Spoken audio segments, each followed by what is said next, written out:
ladies and gentlemen. Number one, please turn off your cell phones. I repeat, please turn off your cell phones. Number two, gentlemen, to the extent that any of you have jackets that are still on, please, as Ronald Reagan once used to say, feel free to just throw them on the floor. It is a little bit warm in here. Our guests, by virtue of this crowd, it is obvious, need no introduction. I am not going to waste time, then, on elaborate introductions. I just wish to thank them both for being willing to participate in this most important of conversations. It is the best of times, it is the best of times for those who like to argue about God in the public square, largely because of the rise of new atheists such as Mr. Hitchens, Richard Dawkins, my friend William Lobdell, and others who have once again put to the center of the public stage the question of whether or not God does exist and whether or not Jesus Christ is his son. And it is up to people like William Lane Craig, prolific author, much beloved professor here, to enter into that conversation in a way that is both persuasive and winsome. And so without further ado, allow me to welcome up Vanity Fair columnist, prolific author, my friend, and a champion of freedom, Khristopher Hitchens.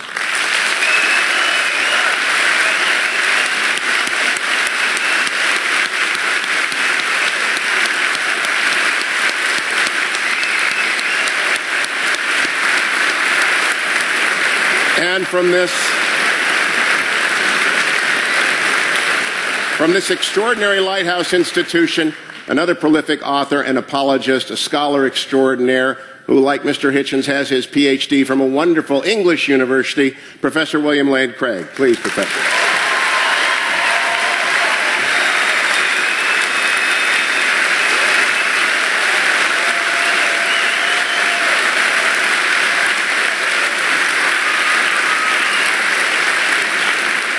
It's a very structured debate according to classical lines until the questions at the end. We begin with an opening argument, 20 minutes, to Professor Craig. Professor? Ooh.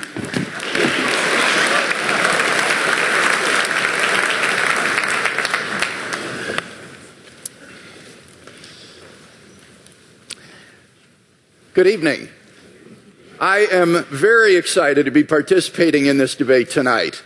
Jan and I used to sit in those very bleachers right over there watching our son John run up and down this court as a forward on the Biola Eagles. And so I feel like I'm playing on the home court tonight. And I want to commend Mr. Hitchens for his willingness to come into this den of lambs and to defend his views tonight. On the other hand, if I know Biola students, I suspect that a good many of you, when you came in tonight, said to yourself, I'm going to check my own views at the door, and I'm going to assess the arguments as objectively as possible. I welcome that challenge. You see, the question of God's existence is of interest not only to religion, but also to philosophy.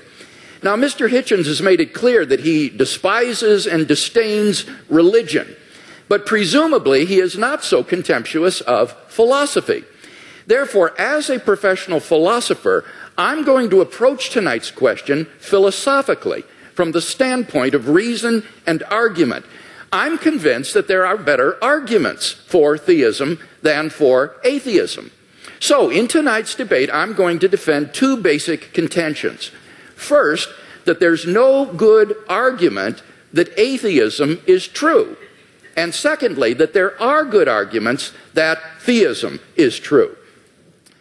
Now, notice carefully the circumscribed limits of those contentions.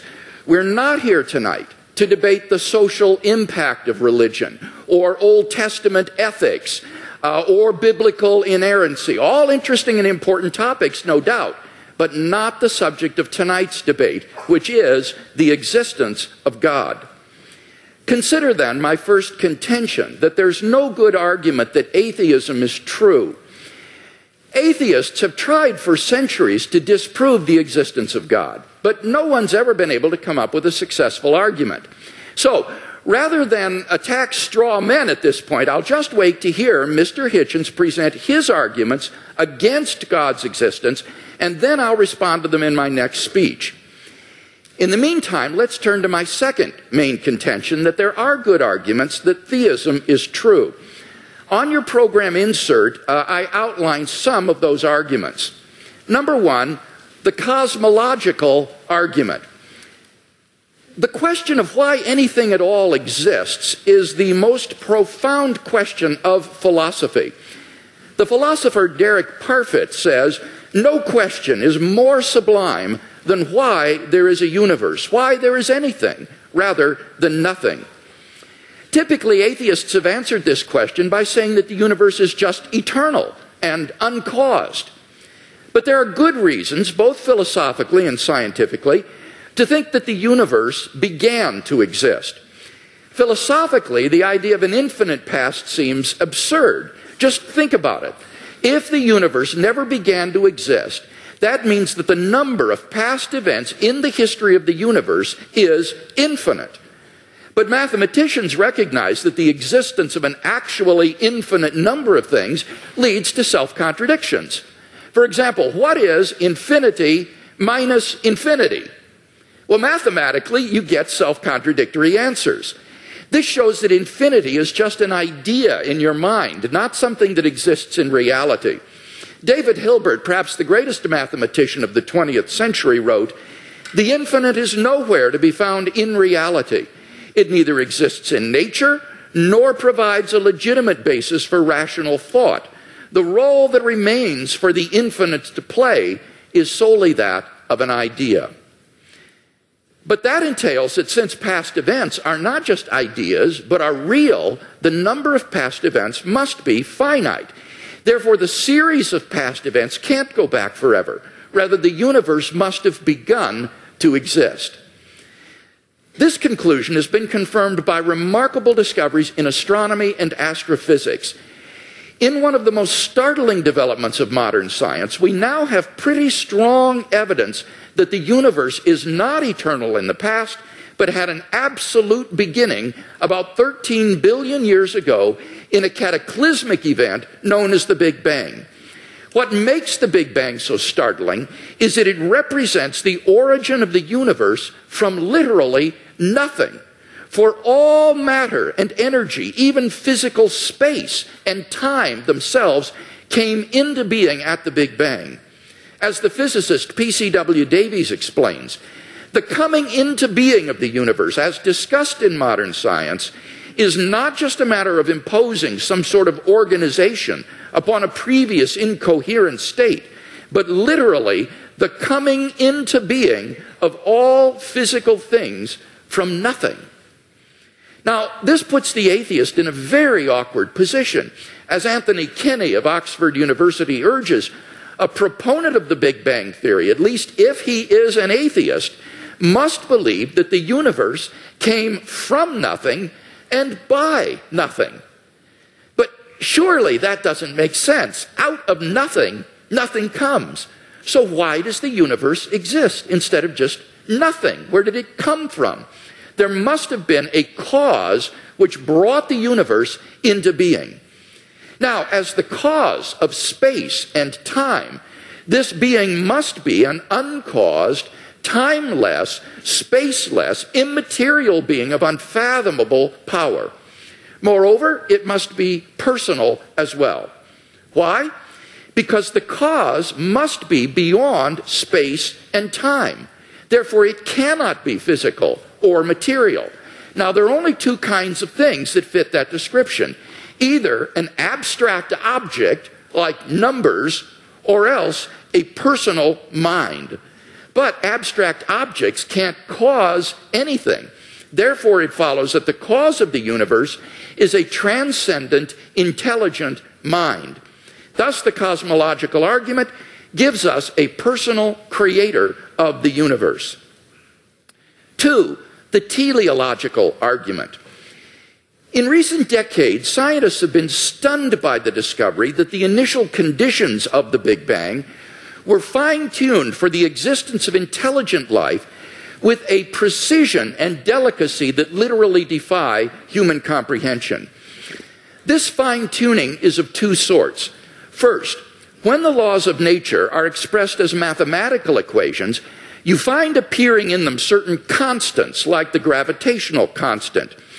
These constants are not determined by the laws of nature. The laws of nature are consistent with a wide range of values for these constants. Second, in addition to these constants, there are certain arbitrary quantities put in as initial conditions on which the laws of nature operate. For example, the amount of entropy or the balance between matter and antimatter in the universe. Now, all of these constants and quantities fall into an extraordinarily narrow range of life-permitting values. Were these constants or quantities to be altered by less than a hair's breadth, the balance would be destroyed and life would not exist. To give just one example, the atomic weak force, if it were altered by as little as 1 part out of 10 to the 100th power, would not have permitted a life-permitting universe. Now, there are 3 possible explanations of this remarkable fine-tuning: physical necessity, chance, or design. Now, it can't be due to physical necessity because the constants and quantities are independent of the laws of nature. In fact, string theory predicts that there are around 10 to the 500th power different possible universes consistent with nature's laws.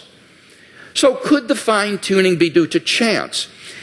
Well, the problem with this alternative is that the odds against the fine-tunings occurring by accident are so incomprehensibly great that they cannot be reasonably faced. The probability that all the constants and quantities would fall by chance alone into the infinitesimal life-permitting range is vanishingly small. We now know that life-prohibiting universes are vastly more probable than any life-permitting universe. So if the universe were the product of chance, the odds are overwhelming that it would be life-prohibiting. In order to rescue the alternative of chance, its proponents have therefore been forced to resort to a radical metaphysical hypothesis, namely that there exists an infinite number of randomly ordered, undetectable universes composing a sort of world ensemble or multiverse of which our universe is but a part. Somewhere in this infinite world ensemble, finely tuned universes will appear by chance alone, and we happen to be one such world. Now, wholly apart from the fact that there's no independent evidence that such a world ensemble even exists, the hypothesis faces a devastating objection. Namely, if our universe is just a random member of an infinite world ensemble, then it is overwhelmingly more probable that we should be observing a much different universe than what we in fact observe. Roger Penrose has calculated that it is inconceivably more probable that our solar system should suddenly form through a random collision of particles than that a finely tuned universe should exist. Penrose calls it utter chicken feed by comparison. So, if our universe were just a random member of a world ensemble, it is inconceivably more probable that we should be observing an orderly region no larger than our solar system.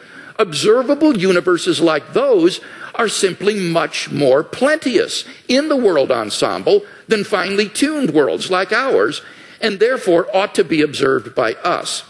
Since we do not have such observations, that fact strongly disconfirms the multiverse hypothesis. On atheism, at least, then, it is highly probable that there is no world ensemble. The fine-tuning of the universe is therefore plausibly due neither to physical necessity nor to chance. It therefore follows logically that the best explanation is design. Thus, the teleological argument gives us an intelligent designer of the cosmos. 3, the moral argument. If God does not exist, then objective moral values do not exist. By objective moral values, I mean moral values which are valid and binding, whether we believe in them or not. Many theists and atheists agree that if God does not exist, then moral values are not objective in this way. Michael Roos, a noted philosopher of science, explains, the position of the modern evolutionist is that morality is a biological adaptation, no less than our hands and feet and teeth. Considered as a rationally justifiable set of claims about an objective something, ethics is illusory. I appreciate that when somebody says, love thy neighbor as thyself, They think they are referring above and beyond themselves. Nevertheless, such reference is truly without foundation. Morality is just an aid to survival and reproduction, and any deeper meaning is illusory. Like Professor Roos, I just don't see any reason to think that in the absence of God, the morality which has emerged among these imperfectly evolved primates we call Homo sapiens is objective. And here Mr. Hitchens seems to agree with me. He says moral values are just innate predispositions ingrained into us by evolution. Such predispositions, he says, are inevitable for any animal endowed with social instincts. On the atheistic view, then, an action like rape is not socially advantageous, and so in the course of human development has become taboo. But that does absolutely nothing to prove that rape is really morally wrong. On the atheistic view, there's nothing really wrong with raping someone. But the problem is that objective values do exist, and deep down we all know it. In moral experience, we apprehend a realm of objective moral goods and evils. Actions like rape, cruelty, and child abuse aren't just socially unacceptable behavior. They're moral abominations. Some things, at least, are really wrong. Similarly, love, equality, and self-sacrifice are really good. But then it follows logically and necessarily that God exists. Number 4, the resurrection of Jesus. The historical person, Jesus of Nazareth, was a remarkable individual. Historians have reached something of a consensus that the historical Jesus came on the scene with an unprecedented sense of divine authority, the authority to stand and speak in God's place. He claimed that in himself the kingdom of God had come. And as visible demonstrations of this fact, he carried out a ministry of miracle working and exorcisms. But the supreme confirmation of his claim was his resurrection from the dead. If Jesus did rise from the dead, then it would seem that we have a divine miracle on our hands, and thus evidence for the existence of God. Now, most people probably think that the resurrection of Jesus is something you just believe in, by faith or not.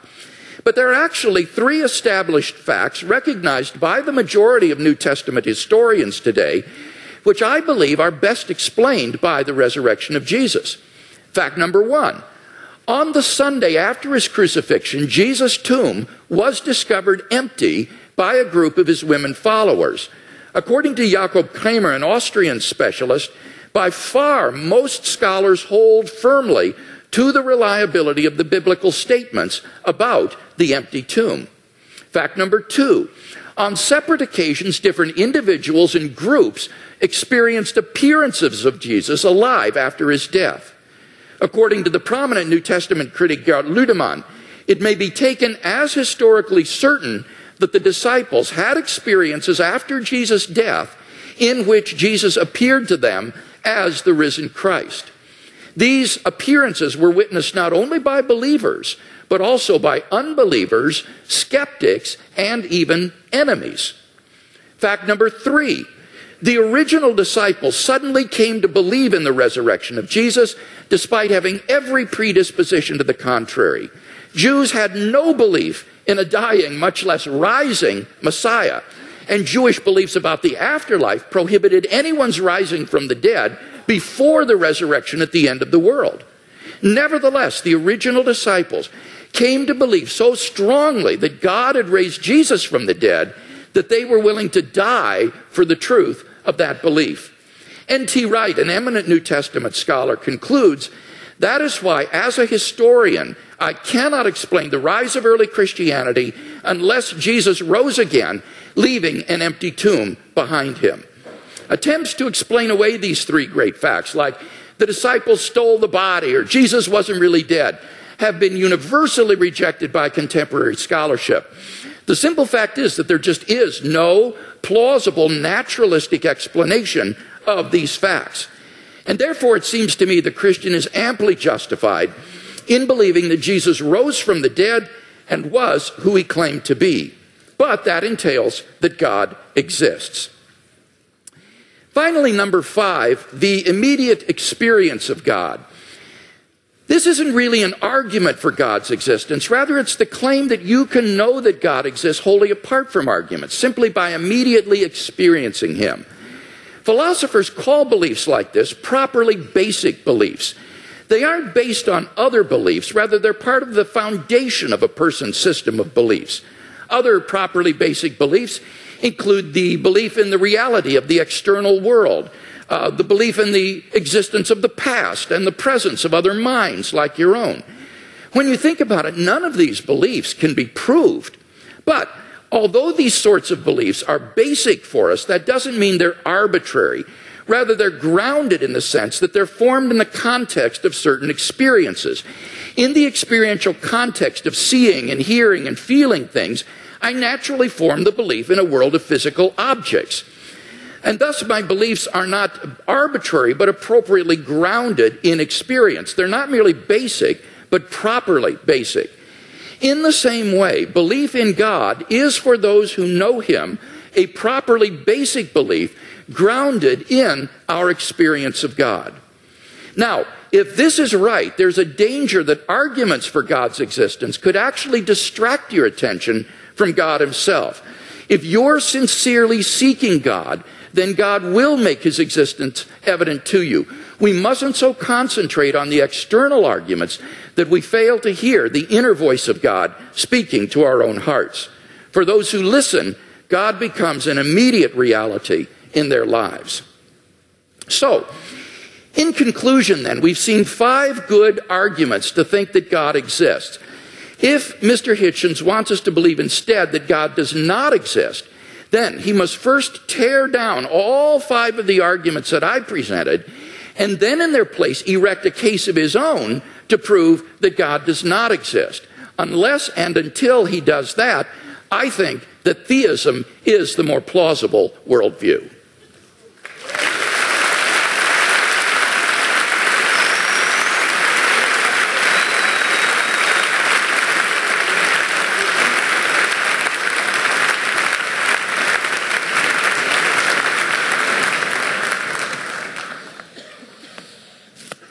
Well, am I audible? Am I audible to all? Yes. Well, ladies and gentlemen, brothers and sisters, comrades, friends, thanks for coming out, as Senator Larry Craig actually did say at his press conference. Thank you, Mr. Hewitt and Dr. Craig, for being among the very many Christians who have so generously and hospitably and warmly taken me up on the challenge I issued when I started my little book tour and welcomed me to your places to have this most important of all discussions. I can't express my gratitude enough. And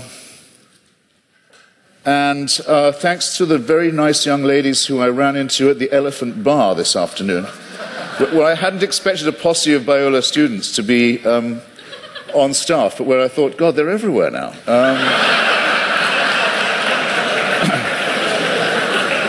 Now, what I have discovered in voyaging around this country and others in this debate, and just debating with Hindus, with Muslims, with the Jews, with Christians of all stripes, is that the arguments are all essentially the same for belief in the supernatural, for belief in faith, for belief in God, but that there are very interesting and noteworthy discrepancies between them.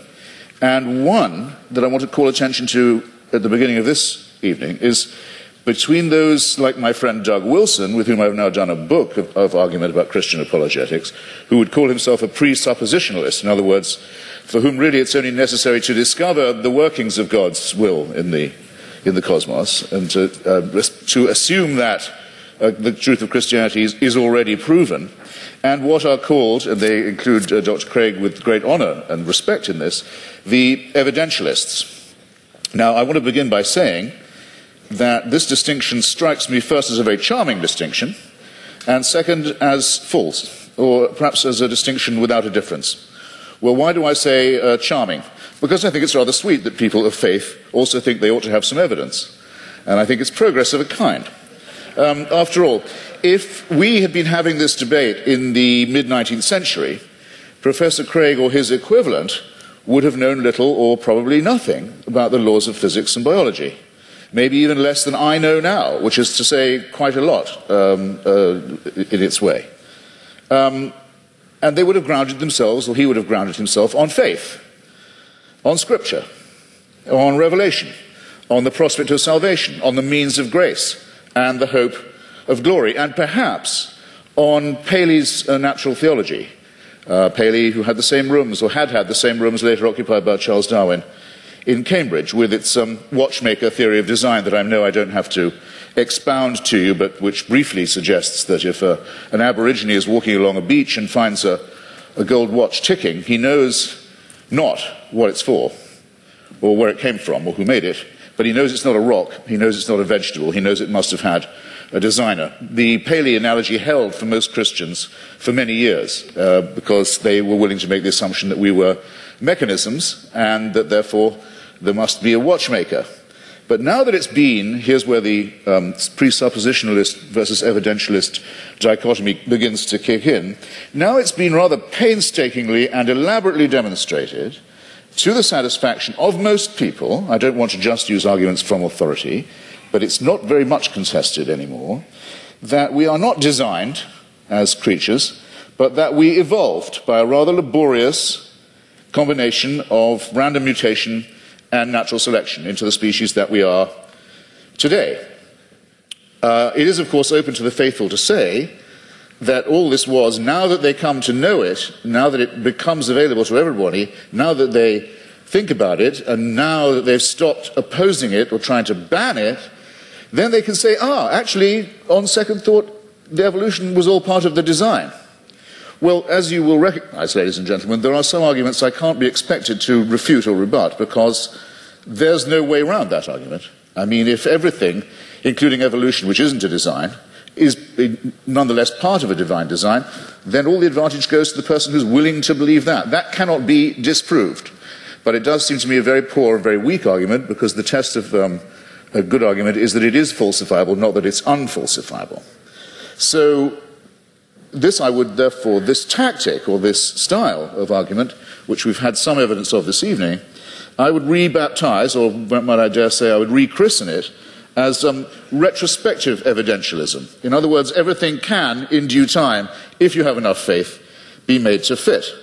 And you too are all quite free to believe that a sentient creator deliberately, consciously put himself or herself or itself to the trouble of going through huge epochs of birth and death of species over eons of time, in which 99%, in the course of which at least 99.9% of all species, all life forms ever to have appeared on Earth have become extinct, as we nearly did as a species ourselves. I invite you to look up the very alarming and beautiful and brilliant account by the National Geographic's coordinator of the Genome Project. By the way, you should send in your little sample from the inside of your cheek and have your African ancestry traced. It's absolutely fascinating to follow the mitochondrial DNA that we all have in common, and that we have in common with other species, other primates and other life forms, and find out where in Africa you came from. But there came a time, probably about 180,000 years ago, when, due to a terrible climatic event, probably in Indonesia, an appalling global warming crisis occurred. And the estimate is that the number of humans in Africa went down to between 40 and 30,000.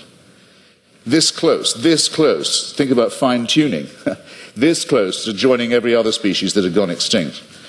And that's our Exodus story, is that somehow, we don't know how, because it's not written in any scripture, it's not told in any book, it's not part of any superstitious narrative, but somehow the escape from Africa to cooler latitudes was made. But that's how close it was. You have to be able to imagine that all this mass extinction and death and randomness is the will of a being.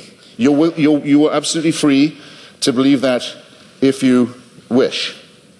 And all of this should happen so that one very imperfect race of evolved primates should have the opportunity to become Christians, or to turn up at this gym tonight. That all of that was done with us in view. It's a curious kind of solipsism. It's a curious kind of self-centeredness. I was always brought up to believe that Christians were modest and humble, and comported themselves with with due humility. And there's a certain arrogance to this assumption that all of this extraordinary development was all about us.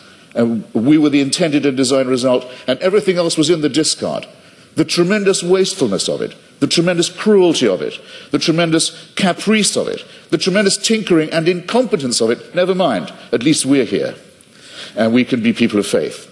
It doesn't work for me, I have to simply say that, and I think there may be questions of psychology involved in this as well. Believe it if you can. I can't stop you. Believe it if you like. You're welcome. It's obviously impossible, as I said before, to disprove, and it equally obviously helps you to believe it if, as we all are, you're in the happy position of knowing the outcome. In other words, we are here, but there's a fallacy lurking in there somewhere too. Is there not? Now, it's often said, it was said tonight, and Dr. Craig said it in print, that atheists think they can prove the non-existence of God. This, in fact, very slightly but crucially misrepresents what we've always said. There's nothing new about the new atheists, it's just we're recent. There's nothing particularly new. Dr. Victor Stenger, a great scientist, has written a book called The Failed Hypothesis, which he says he thinks that science can now license the claim that there definitely is no God, but he's unique in that and I think very bold and courageous. Here's what we argue. We argue quite simply that there's no plausible or convincing reason, certainly no evidential one, to believe that there is such an entity and that all observable phenomena, including the cosmological one to which I'm coming, are explicable without the hypothesis. You don't need the assumption.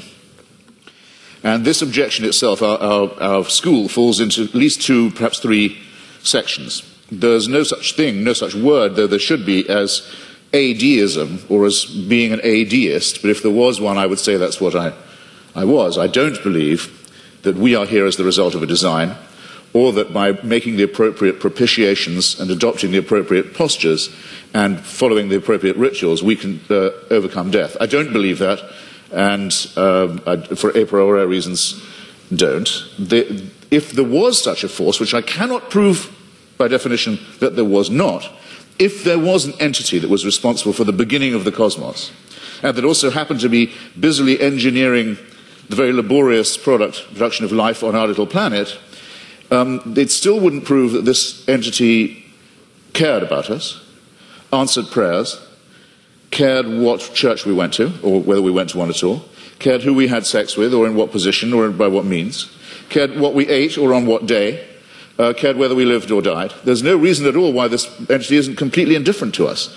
You cannot get from deism to theism except by a series of extraordinarily generous to yourself assumptions. The deist has all his work still ahead of him to show that it leads to revelation, to redemption, to salvation, or to suspensions of the natural order, in which hitherto you've been putting all your faith, all your evidence is on scientific and natural evidence, or why not, for a change of pace and a change of taste, say yes, but sometimes this same natural order, which is so miraculous in observation, no question about it, is so impressive in its favouring the conditions for life in some ways, but it's randomly suspended when miracles are required.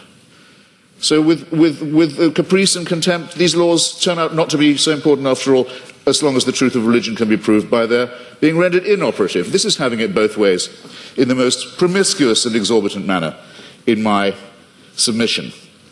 Bear in mind also that these are not precisely the differences between Dr. Craig and myself, I mean, morally or intellectually equivalent claims. After all, Dr. Craig, to win this argument, has to believe and prove to a certainty. He's not just saying there might be a God, because he has to say there must be one, otherwise we couldn't be here and there couldn't be morality. It's not a contingency for him. I have to say that I appear as a skeptic who believes that doubt is the great engine, the great fuel of all inquiry, all discovery, and all innovation, and that I doubt these things. The disadvantage, it seems to me, in the argument goes to the person who says, no, I know it, it must be true, it is true. We're too early in the study of physics or biology, it seems to me, to be dealing in certainties of that kind, especially when the stakes are so high. It seems to me, to put it in a condensed form, extraordinary claims, such as the existence of of a divine power with a son who cares enough to come and redeem us, extraordinary claims require truly extraordinary evidence. I don't think any of the evidence we heard from Dr. Craig, brilliantly marshalled as it was extraordinary enough to justify the extreme claims that are being made and backed by it. Hypocrisy, said La Rochefoucauld, is the compliment that vice pays to virtue. Retrospective evidentialism strikes me in something of the same sort of light. It's a concession made to the need for fact. Maybe we better have some evidence to go along with our faith. But look at what Dr. Craig says in his book. He says, I'll quote directly, he says, should a conflict arise between the witness of the Holy Spirit to the fundamental truth of the Christian faith and beliefs based on argument and evidence, then it is the former which must take precedence over the latter. He adds not vice versa, but a good editor, I think, would have told you, you don't have to put the vice versa in. It's clear enough as it is. I'll say it again. Should a conflict arise between the witness of the Holy Spirit to the fundamental truth of the Christian faith and beliefs based on argument and evidence, then it's the former which must take precedence over the latter. That's not evidentialism. That's just faith. It's a priori belief. It's rephrased in another edition. It says, therefore, the role of rational argumentation in knowing Christianity to be true is the role of a servant. A person knows Christianity is true because the Holy Spirit tells him it is true. And while argument and evidence can be used to support this conclusion, they cannot legitimately overrule it. Now, then he goes on to say, the Bible says all men are without excuse. Even those who are given no reason to believe, and many persuasive reasons to disbelieve, have no excuse, because the ultimate reason they do not believe is that they have deliberately rejected God's Holy Spirit. That would have to be me. But you see where this lands you, ladies and gentlemen, with the Christian apologetic. You're told you're a miserable sinner who is without excuse. You've disappointed your God who made you, and you've been so ungrateful as to rebel. You're contemptible, you're worm-like, but you can take heart. The whole universe was designed with just you in mind. These two claims are not just mutually exclusive, but I think they're intended to compensate each other's cruelty and ultimately absurdity. In other words, evidence is an occasional convenience. Seek and ye shall find. I remember being told that in church many a time as a young lad. Seek and ye shall find. I thought it was a sinister injunction, because it's all too likely to be true. We are pattern-seeking mammals and primates. If we can't get good evidence, we'll go for junk evidence. If we can't get a real theory, we'll go with a conspiracy theory. You see it all the time. Religion's great strength is that it was the first of our attempts to explain reality, to make those patterns take some kind of form.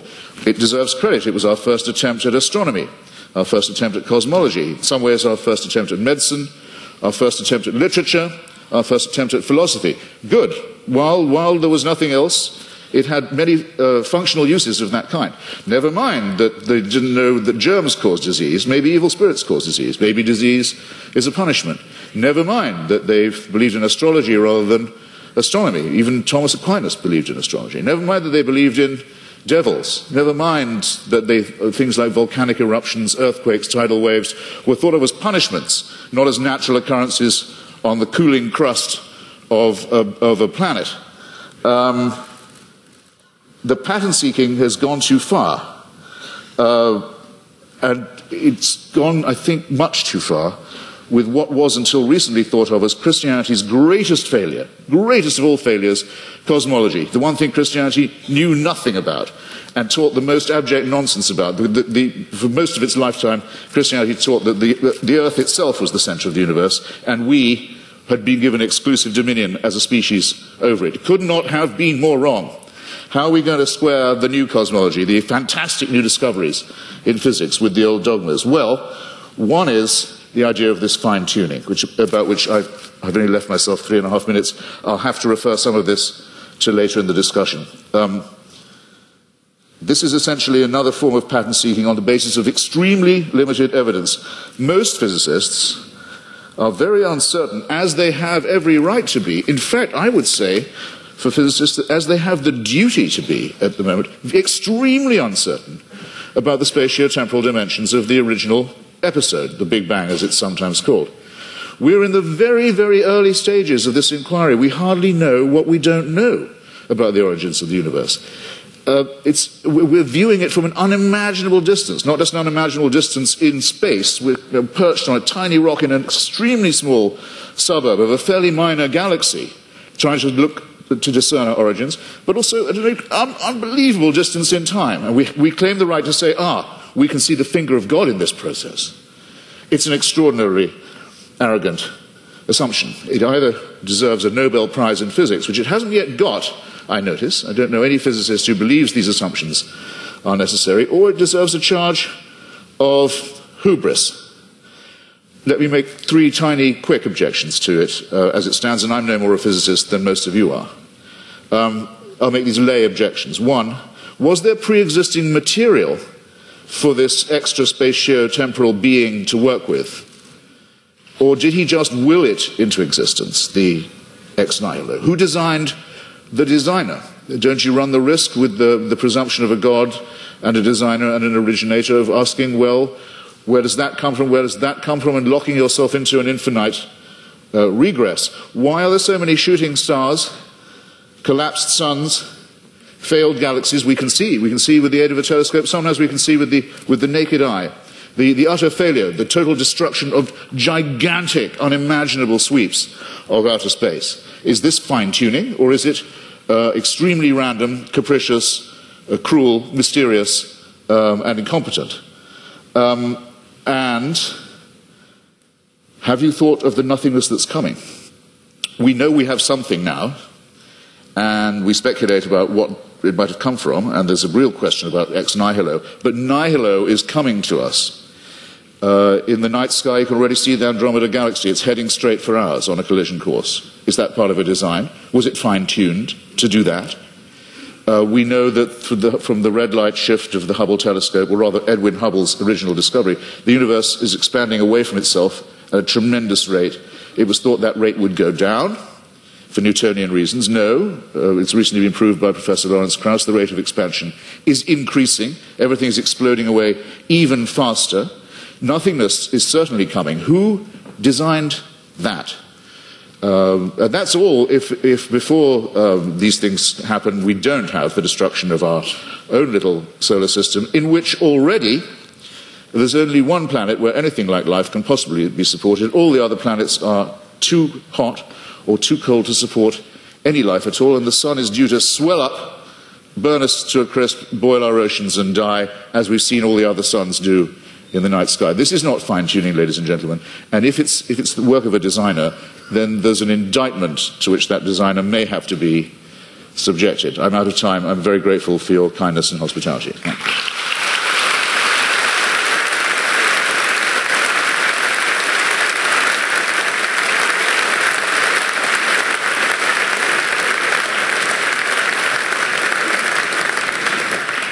Dr. Craig, a 12-minute rebuttal.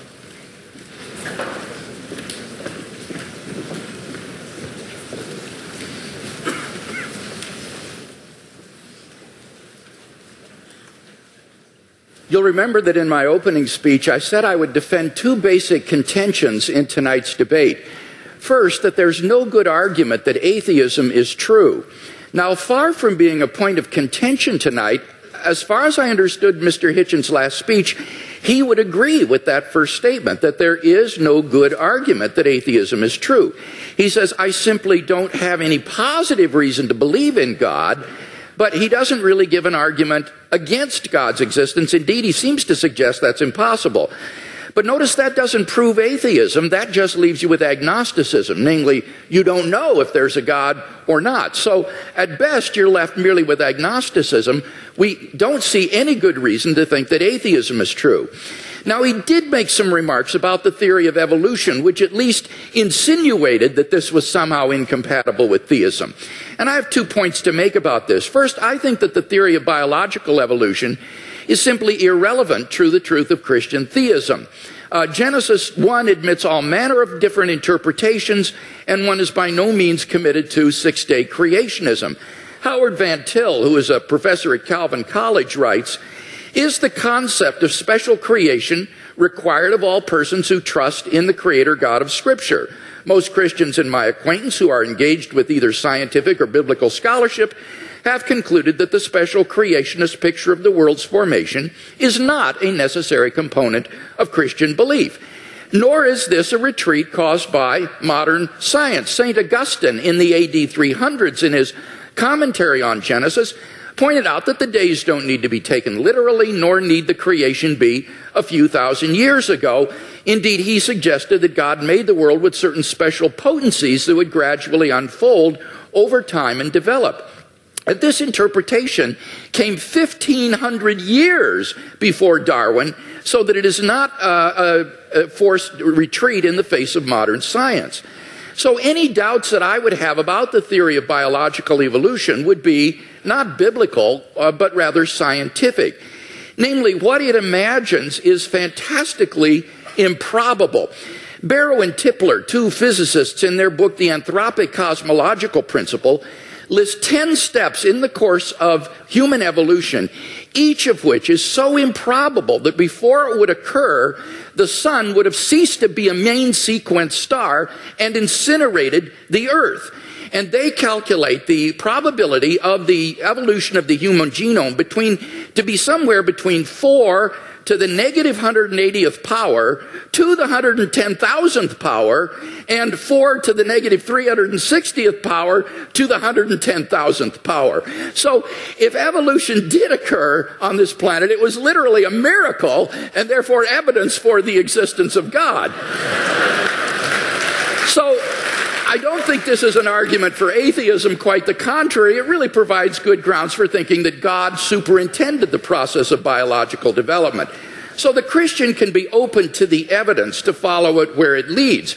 By contrast, as Alvin Plantinga has said, for the naturalist, evolution is the only game in town. No matter how fantastic the odds, no matter how improbable, it's got to be true, because there is no intelligent creator and designer. So in one sense, you've got to feel a little sorry for the atheist. He can't really follow the evidence where it leads. His presuppositions determine the outcome. By contrast, if there is a fine-tuner and creator of the universe, then already in the initial conditions of the Big Bang, you have an elaborately designed universe that permits the evolution and existence of intelligent life. And I think evolution simply layers on more improbability. Now, Mr. Hitchens says, but why did God wait so long, all that waste during this time? Well, that sort of concern with efficiency is only of importance to someone with either limited time or limited resources, or both. But in the case of God, he has both unlimited resources and unlimited time, and therefore it's simply not important to do this in a quick way. Well, now, Mr. Hitchens says, but why did God wait so long before he sent Christ? Human beings have existed for thousands of years on this planet before Christ's coming. Well, what's really crucial here is not the time involved, rather it's the population of the world. The Population Reference Bureau estimates that the number of people who have ever lived on this planet is about 105 billion people. Only 2% of them were born prior to the advent of Christ. Eric Krapes of the Survey Research Center at the University of Michigan's Institute for Social Research says, God's timing couldn't have been more perfect. Christ showed up just before the exponential explosion in the world's population. The Bible says in the fullness of time, God sent forth his Son. And when Christ came, the nation of Israel had been prepared. The Roman peace dominated the Mediterranean world. It was an age of literacy and learning. The stage was set for the advent of God's Son into the world. And I think in God's providential plan for human history, we see the wisdom of God in orchestrating the development of human life, and then in bringing Christ into the world in the fullness of time. So I don't see that there are any good grounds here for thinking that this provides reason for atheism. Now, what about my arguments for theism? Mr. Hitchens had some general remarks here. He says it's difficult to get from deism to theism. Now, I want to point out that's a false use of these terms. This is simply confused. Deism is a type of theism. Theism is the broad worldview that God exists. Deism is a specific kind of theism that says God has not revealed himself directly in the world. Now, my arguments are a cumulative case for Christian theism. They add up to the belief in the God that has been revealed by Jesus of Nazareth. Now, Mr. Hitchens says, but you must prove this with certainty. Not at all. I am not claiming these arguments demonstrate Christian theism with certainty. I'm saying that this is the best explanation of the data when you compare it with other competing hypotheses. I think it's more probable than not. He quotes me as to saying the Holy Spirit's witness is the basis for knowing Christianity to be true, and I affirm that. I think the fundamental way in which we know Christianity is true is through the objective inner witness of God's Holy Spirit, what I called the immediate knowledge of God himself in my fifth point. On the basis of that, we have a properly basic belief in the existence of God and the truth of Christianity. But when it comes to showing someone else that what we know through the witness of the Holy Spirit is true, here we appeal to argument and evidence as I've done tonight. And the arguments and evidence that I've appealed to are largely deductive arguments. This isn't retrospective evidentialism. These are deductive arguments. If the premises are true, then you cannot deny the conclusion on pain of irrationality because the conclusions follow with logical necessity from the premises. So the only way to deny the conclusion is you've got to show me which of the premises are false. That's why you've got that program insert with the premises in your program for these arguments. Mr. Hitchens needs to identify which premises of the argument he rejects as false if he's to reject the conclusions. Now, with respect to my cosmological argument, notice that he didn't dispute whatever begins to exist has a cause, nor did he dispute the philosophical and scientific arguments for the beginning of the universe. All he asked was the question, was there pre-existent material? The answer is no, there was not. As Barrow and Tipler point out, at this singularity, space and time came into existence. Literally nothing existed before the singularity. So if the universe originated at such a singularity, we would truly have a creation ex nihilo, that is, out of nothing. And this isn't talking religion, folks. This is talking contemporary cosmology. So the first argument, it seems to me, is unrefuted. What about the fine-tuning argument? Here he said, well, scientists are terribly uncertain about the fine-tuning argument. Well, I think that's simply not the case. Sir Martin Rees, the Royal Astronomer Royal of Great Britain, has said, the laws governing our universe appear to be finely tuned for our existence. Everywhere you look, there are yet more examples. Wherever physicists look, they see examples of fine-tuning. Ernan McMullen, philosopher of science, says it seems safe to say that later theory, no matter how different it may be, will turn up approximately the same numbers.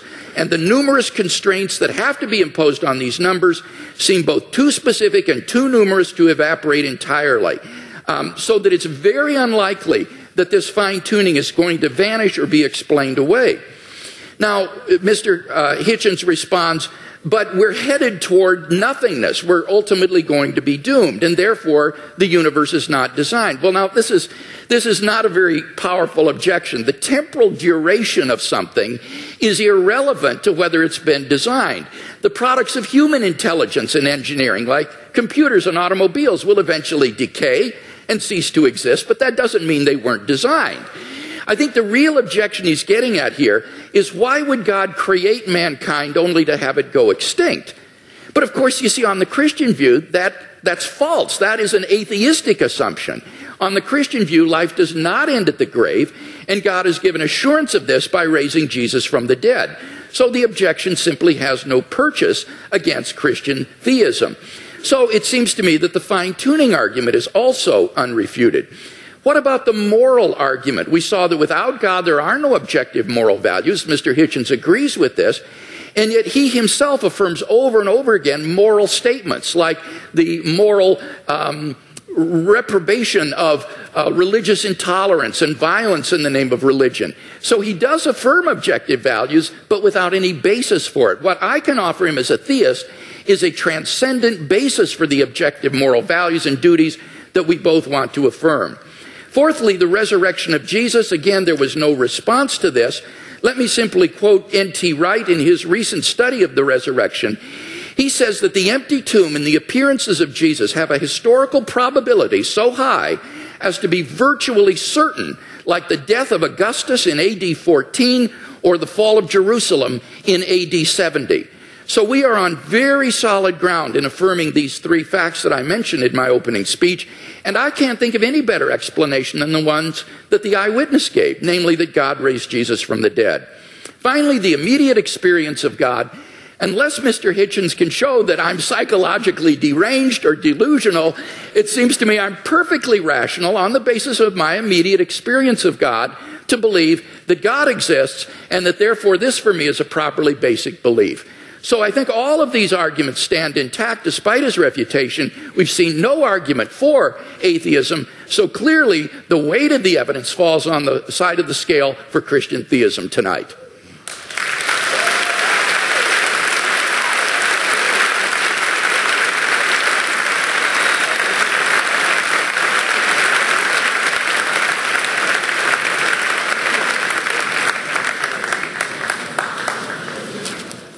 There is a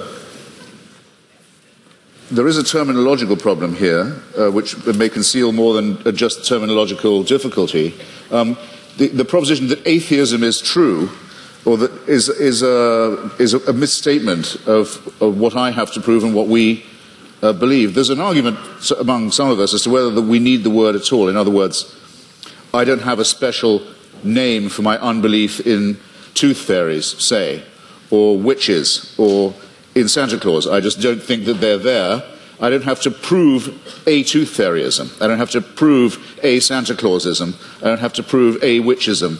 It's just I have to say I think that those who do believe these things have never been able to make a plausible or intelligible case for doing so.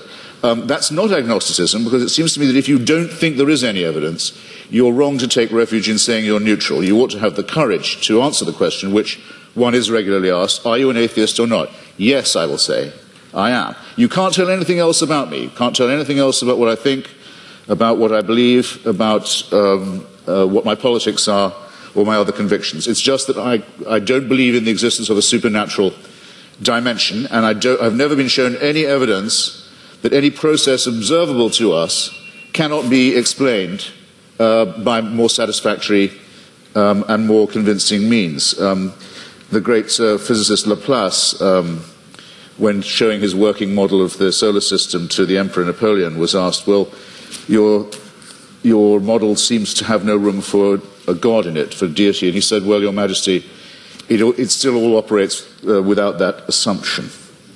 Now, here's what you would have to believe if you thought that this was all designed. Dr. Craig gave a slight parody of what I think about this. It could be true, but you'd have to imagine, let's say the human species has been, Homo sapiens has been with us, some people say as long as 250,000 years, some say 200, some say 100,000. Francis Collins and Richard Dawkins oscillate about this. It's not a very big argument. I'll just take 100,000, if you like. You have to imagine that human beings are born. Well, actually, most of them, a good number of them aren't born. They die in childbirth or don't long outlive it. They're born into a terrifying world of the unknown. Everything is a mystery to them, everything from disease to volcanic eruptions. Everything is, their life expectancy for the first, I don't know, many, many tens of thousands of years would be lucky to be in the 20s, probably dying agonizingly over their teeth, poorly evolved as the teeth are, and from other inheritances from being primates, such as the appendix that we don't need, such as the fact that our genitalia appear to have been designed by a committee, other shortcomings of the species, exaggerated by scarcity, by war, by famine, by competition, and so on. And for 98,000 years or so, heaven watches this with complete indifference. And then, we know where your children go to school, by the way. Heaven watches this with total indifference, and then, with 2,000 years to go on the clock, thinks, actually, it's time we intervened. We can't go on like this. Why don't we have someone tortured to death in Bronze Age Palestine? That should teach them.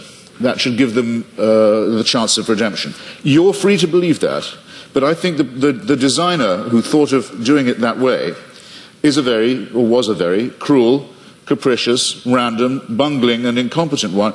The news of this, Dr. Craig talks as if, okay, but since then there have been more people born, so it might have been a good time in terms of population growth. Well, there are a huge number of people in the world who still haven't even heard of this idea. The news hasn't penetrated to them. Or where it has, it's been brought to them by people who Dr. Craig doesn't think of as Christians, such as Mormons, for example. And it's taught to them in many discrepant and competitive and indeed incompatible and violently irreconcilable ways.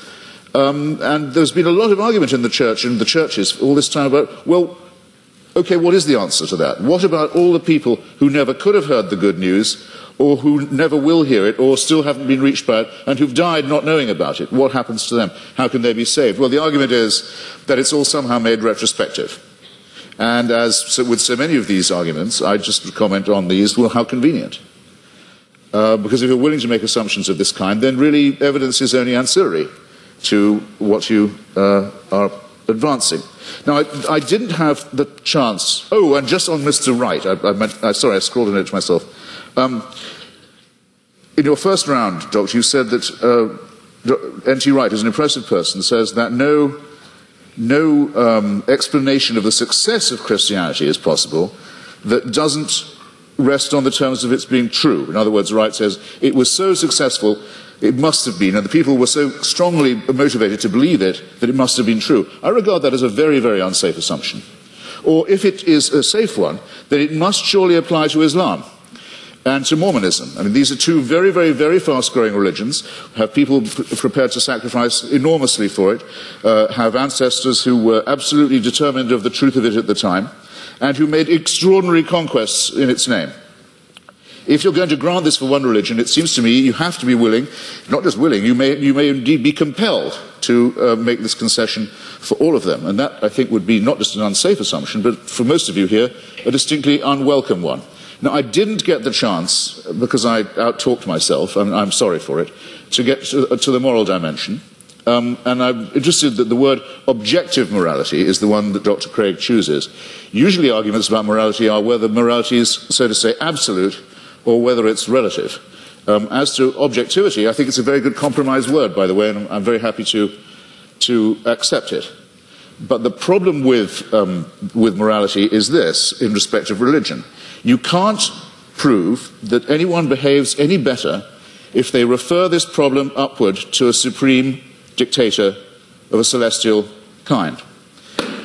There are two questions that I've asked in public, and I'll try them again, because I try them on every audience. They're very simple ones. First, you have to name for me, or challenges, let's say, rather than questions. You have to name for me an ethical action, or an ethical statement, or moral action, moral statement made, or undertaken by a believer that I couldn't undertake, or say, I couldn't state or do. I haven't yet had an example pointed out of that to me. In other words, that a person of faith would have an advantage by being able to call upon divine sanction. Whereas if I ask you to think of a wicked act undertaken by someone in the name of God or because of their faith, you wouldn't have, or a wicked statement made, you wouldn't have that much difficulty, I think, in coming up with an example right away. The genital mutilation community, for example, is almost exclusively religious. The suicide bombing community is almost exclusively religious. There are injunctions for genocide in the Old Testament. There are injunctions and warrants for slavery and racism in the Old Testament too. There's simply no way of deriving morality and ethics from the supernatural.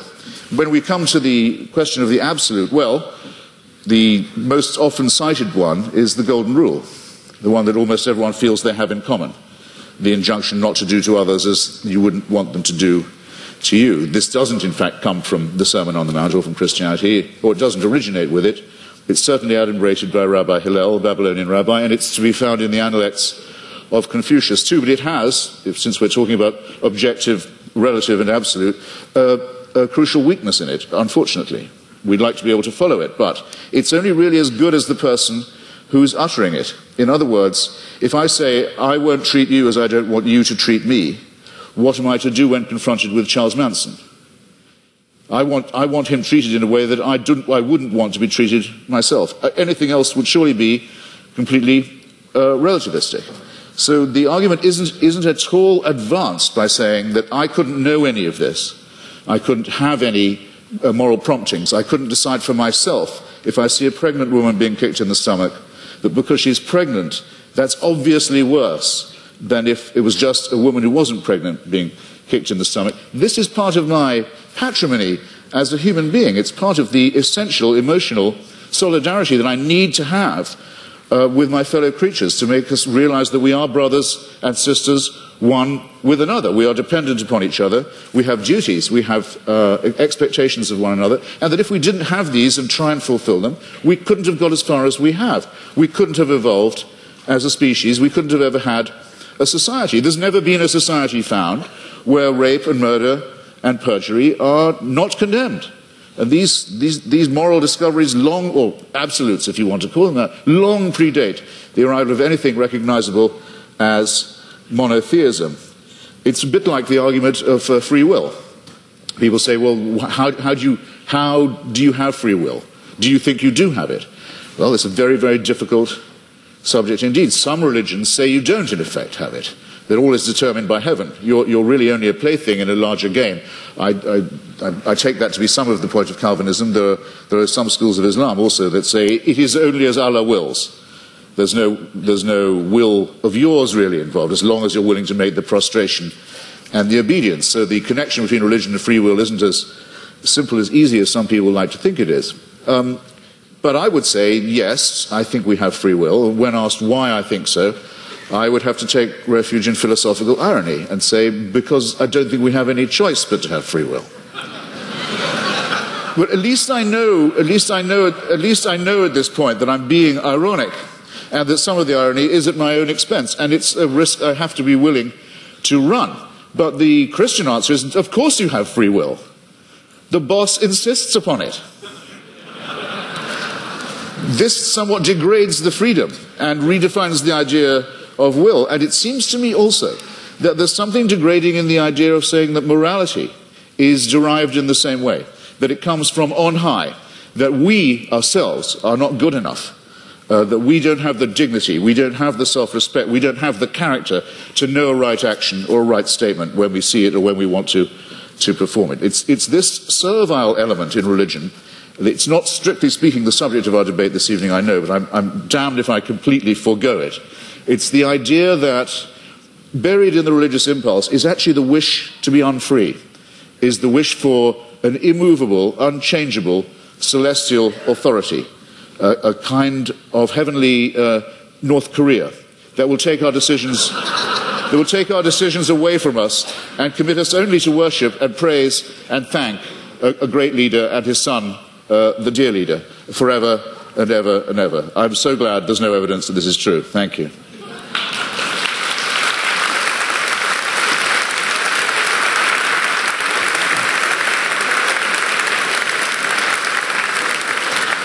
We now enter the period of cross-examination, which trial-like allows the questioner to pose and the answer only to answer and not to repeat the question or to dodge. 6 minutes of questions begin to Dr. Craig, followed by 6 minutes of questions to Mr. Hitchens. Dr. Craig, your questions for Mr. Hitchens. All right. Let's talk first about whether there are any good arguments to think that atheism is true. Now, it seems to me that you're rather ambivalent here, that you say, you redefine atheism to mean a sort of atheism or non-theism. That's what it means. But how do you distinguish then the different varieties of non-theism? For example, what is normally called atheism, agnosticism, or the view of verificationists that the statement God exists is simply meaningless? Well, I mean, there are different schools of atheism, as you say, but there's no claim I know how to make that says atheism is true, because atheism is the statement that a certain proposition isn't true. So I wish you'd get this bit right, because it's there you go again. Well, I just devoted a little time to this. I said it is not in itself a belief or a system. It simply says you can get by better, probably, we think, without the assumption that no one who wants you to worship a god has ever been able to come up with a good enough reason to make you do it. Now, so the point is, though, that on your definition of atheism or non-theism, it really embodies a diversity of views, such as agnosticism, what is normally called atheism, or this verificationism. Now, which of those do you hold to within this umbrella of atheism? Are you an atheist who asserts the proposition God does not exist, or do you simply withhold belief in God in the way the agnostic does? Right. On some days, I'm a great. No,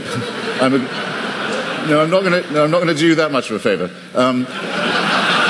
On some days, I'm a great admirer of Thomas Huxley, who had the great debate with Bishop Wilberforce in Oxford at the Natural History Museum about Darwinism in the mid-19th century, who was known as Darwin's bulldog. We would now say Darwin's pit bull, and who completely trounced the good bishop. But I can't thank him for inventing the term agnostic. And I can't thank him for some of his social Darwinist positions either, some of which are rather unattractive. Now, I need an answer to this. Unattractive, My time is fleeting. But because I think agnosticism is evasive. To me, yes, if you talk about the power of the Holy Spirit and so forth, to me, that is meaningless. It's to me, I'm sorry, I've tried. It's white noise. It's like saying there is only one God and Allah is his messenger. It's gibberish to me.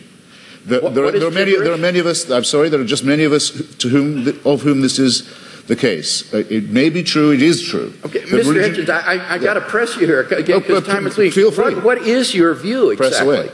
Do you affirm God does not exist, or do you simply withhold belief? I think once I have said that I've never seen any persuasive evidence for the existence of something, and I've made real attempts to study the evidence presented and the arguments presented, that I will go as far as to say, have the nerve to say, that it does not therefore exist, except in the minds of its, except in the Henry Jamesian subjective sense that you say of it being so real to some people in their own minds that it counts as a force in the world. Yes. Okay, so you do affirm then that God does not exist. Now, what I want to know, and do you have any justification for that? I think I've come unwired in some horrible way. You're fine. Are you sure? Do you have any arguments leading to the conclusion that God does not exist? Well, I would rather. I think I'm wondering if I'm boring anybody now. I would rather say. I'd rather state it in reverse and say I find all the arguments in favour to be fallacious or unconvincing. And I'd have to add that though this isn't my reason for not believing in it, that I would be very depressed if it was true. But that's a quite different thing. I don't say of atheism that it's at all morally superior. That would be very risky. I wouldn't admit that it was at all morally inferior either, but we can at least be acquitted on the charge of wishful thinking. I wonder if that's the case. Would you agree that the absence of evidence is not evidence of absence? Well, I'm not sure that I would agree. Okay. Let's turn to the moral argument and talk about that a little bit. I think you've misunderstood the moral argument. Given the stakes, Doctor, given the stakes, we're not talking about unicorns or tooth fairies or leprechauns here. We're talking about an authority that would give other human beings the right to tell me what to do in the name of God. So for a claim like that, if there's no evidence for it, it seems to me not a small question. No, it's certainly not a small question. Because you're making a very, very, very large claim. Your evidence had better be absolutely magnificent, it seems to me. And it's the lack of magnificence, I think, that began to strike me first. One final question, Doctor. Okay, well, let's go to the moral argument. It seems to me there that you've misunderstood the argument in that we're looking for an objective foundation for the moral values and duties that we both, I think, want to affirm. It's not a matter of whether or not we can know what is right and wrong, or that we need God to tell us what is right and wrong. It's rather that we need to have some sort of an objective foundation for right and wrong. Wouldn't you agree on your view? It's simply the sociobiological spin-offs of the evolutionary process, and that therefore these do not provide any sort of objective foundation for moral values and duties. That could be true, yes. That could well be true. Yeah, I don't want to be too much of a reductionist, but It's entirely possible that it is purely evolutionary and functional. One wants to think that there's a bit more to one's love for the fellow creature than that. But it doesn't add one iota of weight or moral gravity to the argument to say, but that's because I don't believe in a supernatural being. It's a non sequitur. Mr. Hitchens, your questions for Dr. Craig. Well, I'd like to know first, you said that the career of Jesus of Nazareth involved a ministry of miracles and exorcisms. When you say exorcism, do you mean that you believe in devils too? What I meant there was that most historians agree that Jesus of Nazareth practiced miracle working and he practiced exorcisms. I'm not committing myself, nor are historians committing themselves to the reality of demons, but they are saying that Jesus did practice exorcism and he practiced healing. So you believe that Jesus of Nazareth caused devils to leave the body of a madman and go into a flock of pigs that hurled themselves down the Gadarene slopes into the sea? Do I believe that's historical? Yes. Right. That would be sorcery, wouldn't it, though? No, it would be an illustration of Jesus' ability to command even the forces of darkness, and therefore an illustration of the sort of divine authority that he was able to command and exercise. This, as I say, is illustrative of this unprecedented sense of divine authority that Jesus of Nazareth had, that he even could command the forces of darkness and that they would obey. So whether you think he was a genuine exorcist or that he merely believed himself to be an exorcist, what is historically undeniable is that he had this radical sense of divine authority, which he expressed by miracle working and exorcisms. Right. And you believe he was born of a virgin? Yes, I believe that as a Christian. I couldn't claim to prove that historically. That's not part of my case tonight. But I as a Christian, I believe that. And I know you believe in the resurrection, but yes, and for that I think that we have good evidence. As a matter of biblical, what shall we call it, consistency, it's said in one of the Gospels that at the time of the crucifixion, all the graves of Jerusalem were opened, and all the tenants of the graves walked the streets and greeted their old friends. It makes the resurrection sound rather a commonplace in the greater Jerusalem area. It says, that's in the Gospel of Matthew, and that's actually attached to a crucifixion narrative. That's what I said. It says at the time of the crucifixion. Yes, that's right. At the time of the crucifixion, it says that there were appearances of Old Testament saints in Jerusalem at the time. This is part of Matthew's description of the crucifixion scene. I mean, do you believe that? I don't know whether Matthew intends this to be apocalyptic imagery or whether he means this to be taken literally. I've not studied it in any depth, and I'm open-minded about it. I'm willing to be convinced one way or the other. You see, the reason I'm pressing you is this because, I mean, we know from Scripture that the pharaohs, the magicians, could produce miracles. In the end, Aaron could outproduce them. But what I'm suggesting to you is even if the laws of nature can be suspended and great miracles can be performed, it doesn't prove the truth of the doctrine of the person who's performing them. Or would you not agree to that? Not necessarily. I think that's right. So somebody could be casting out devils from pigs, and that wouldn't prove he was the Son of God. I think that's right. In fact, there were Jewish exorcists. The only point that I was trying to make there was that this was illustrative of the kind of divine authority that Jesus claimed, especially since he didn't cast them out in God's name, or he didn't perform miracles by praying to God. He would do them in his own authority. So that Jesus exercised an authority that was simply unheard of at that time, and for which he was eventually crucified because it was thought to be blasphemous. Well, it was thought to be blasphemous to claim to be the Messiah, to be exact. I mean, the people who got the closest look at him, the Jewish Sanhedrin, thought that his claims were not genuine. So remember, if you're resting anything on eyewitnesses, the ones who we definitely know were there thought he was bogus. But, okay, I think I've got a rough idea, assuming you make that assumption of his pre-existing divinity, that it's a presuppositionalist case, I can see what you're driving at. Well, no, I've got another question for you, which is this. How many religions in the world do you believe to be false? I don't know how many religions in the world there are, so I Well, could you name... Right. Fair enough. I'll see if I can't narrow that down. That was a clumsily asked question, I admit. Do you regard any of the world's religions to be false? Do you regard any of the world's religions to be false preaching? Yes, I think, yeah, certainly. Would you name one then? Islam. That's quite a lot. Pardon me? That's quite a lot. Yes. Do you think it's moral to preach false religion? No. So religion is responsible for quite a lot of wickedness in the world right there. Certainly. Right. I'd be happy to concede that. I would agree with that. So if I was a baby being born in Saudi Arabia today, would you rather I was me or a Wahhabi Muslim? Would I be? Rather be what? Would you rather it was me? It was an atheist baby or a Wahhabi baby?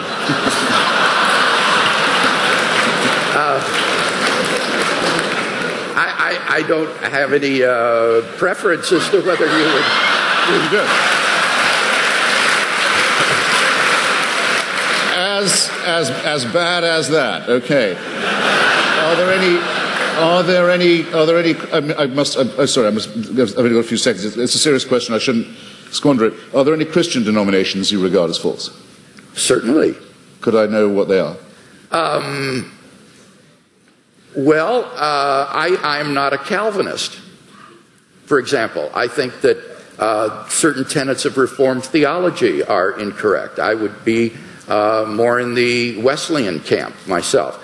But these are differences among brethren. These are not differences on which we need to put one another in some sort of a cage. So within the Christian camp, there's a large diversity of perspectives. I'm sure there are views that I hold that are probably false. But I'm trying my best to get my theology straight, trying to do the best job. But I think all of us would recognize that none of us agree on every point of Christian doctrine, on every dot and tittle. Before Mr. Hitchens succeeds in launching another series of religious wars among Christians, let's get to the responses. 7 minutes are each. Dr. Craig, it is your 7 minutes. Okay.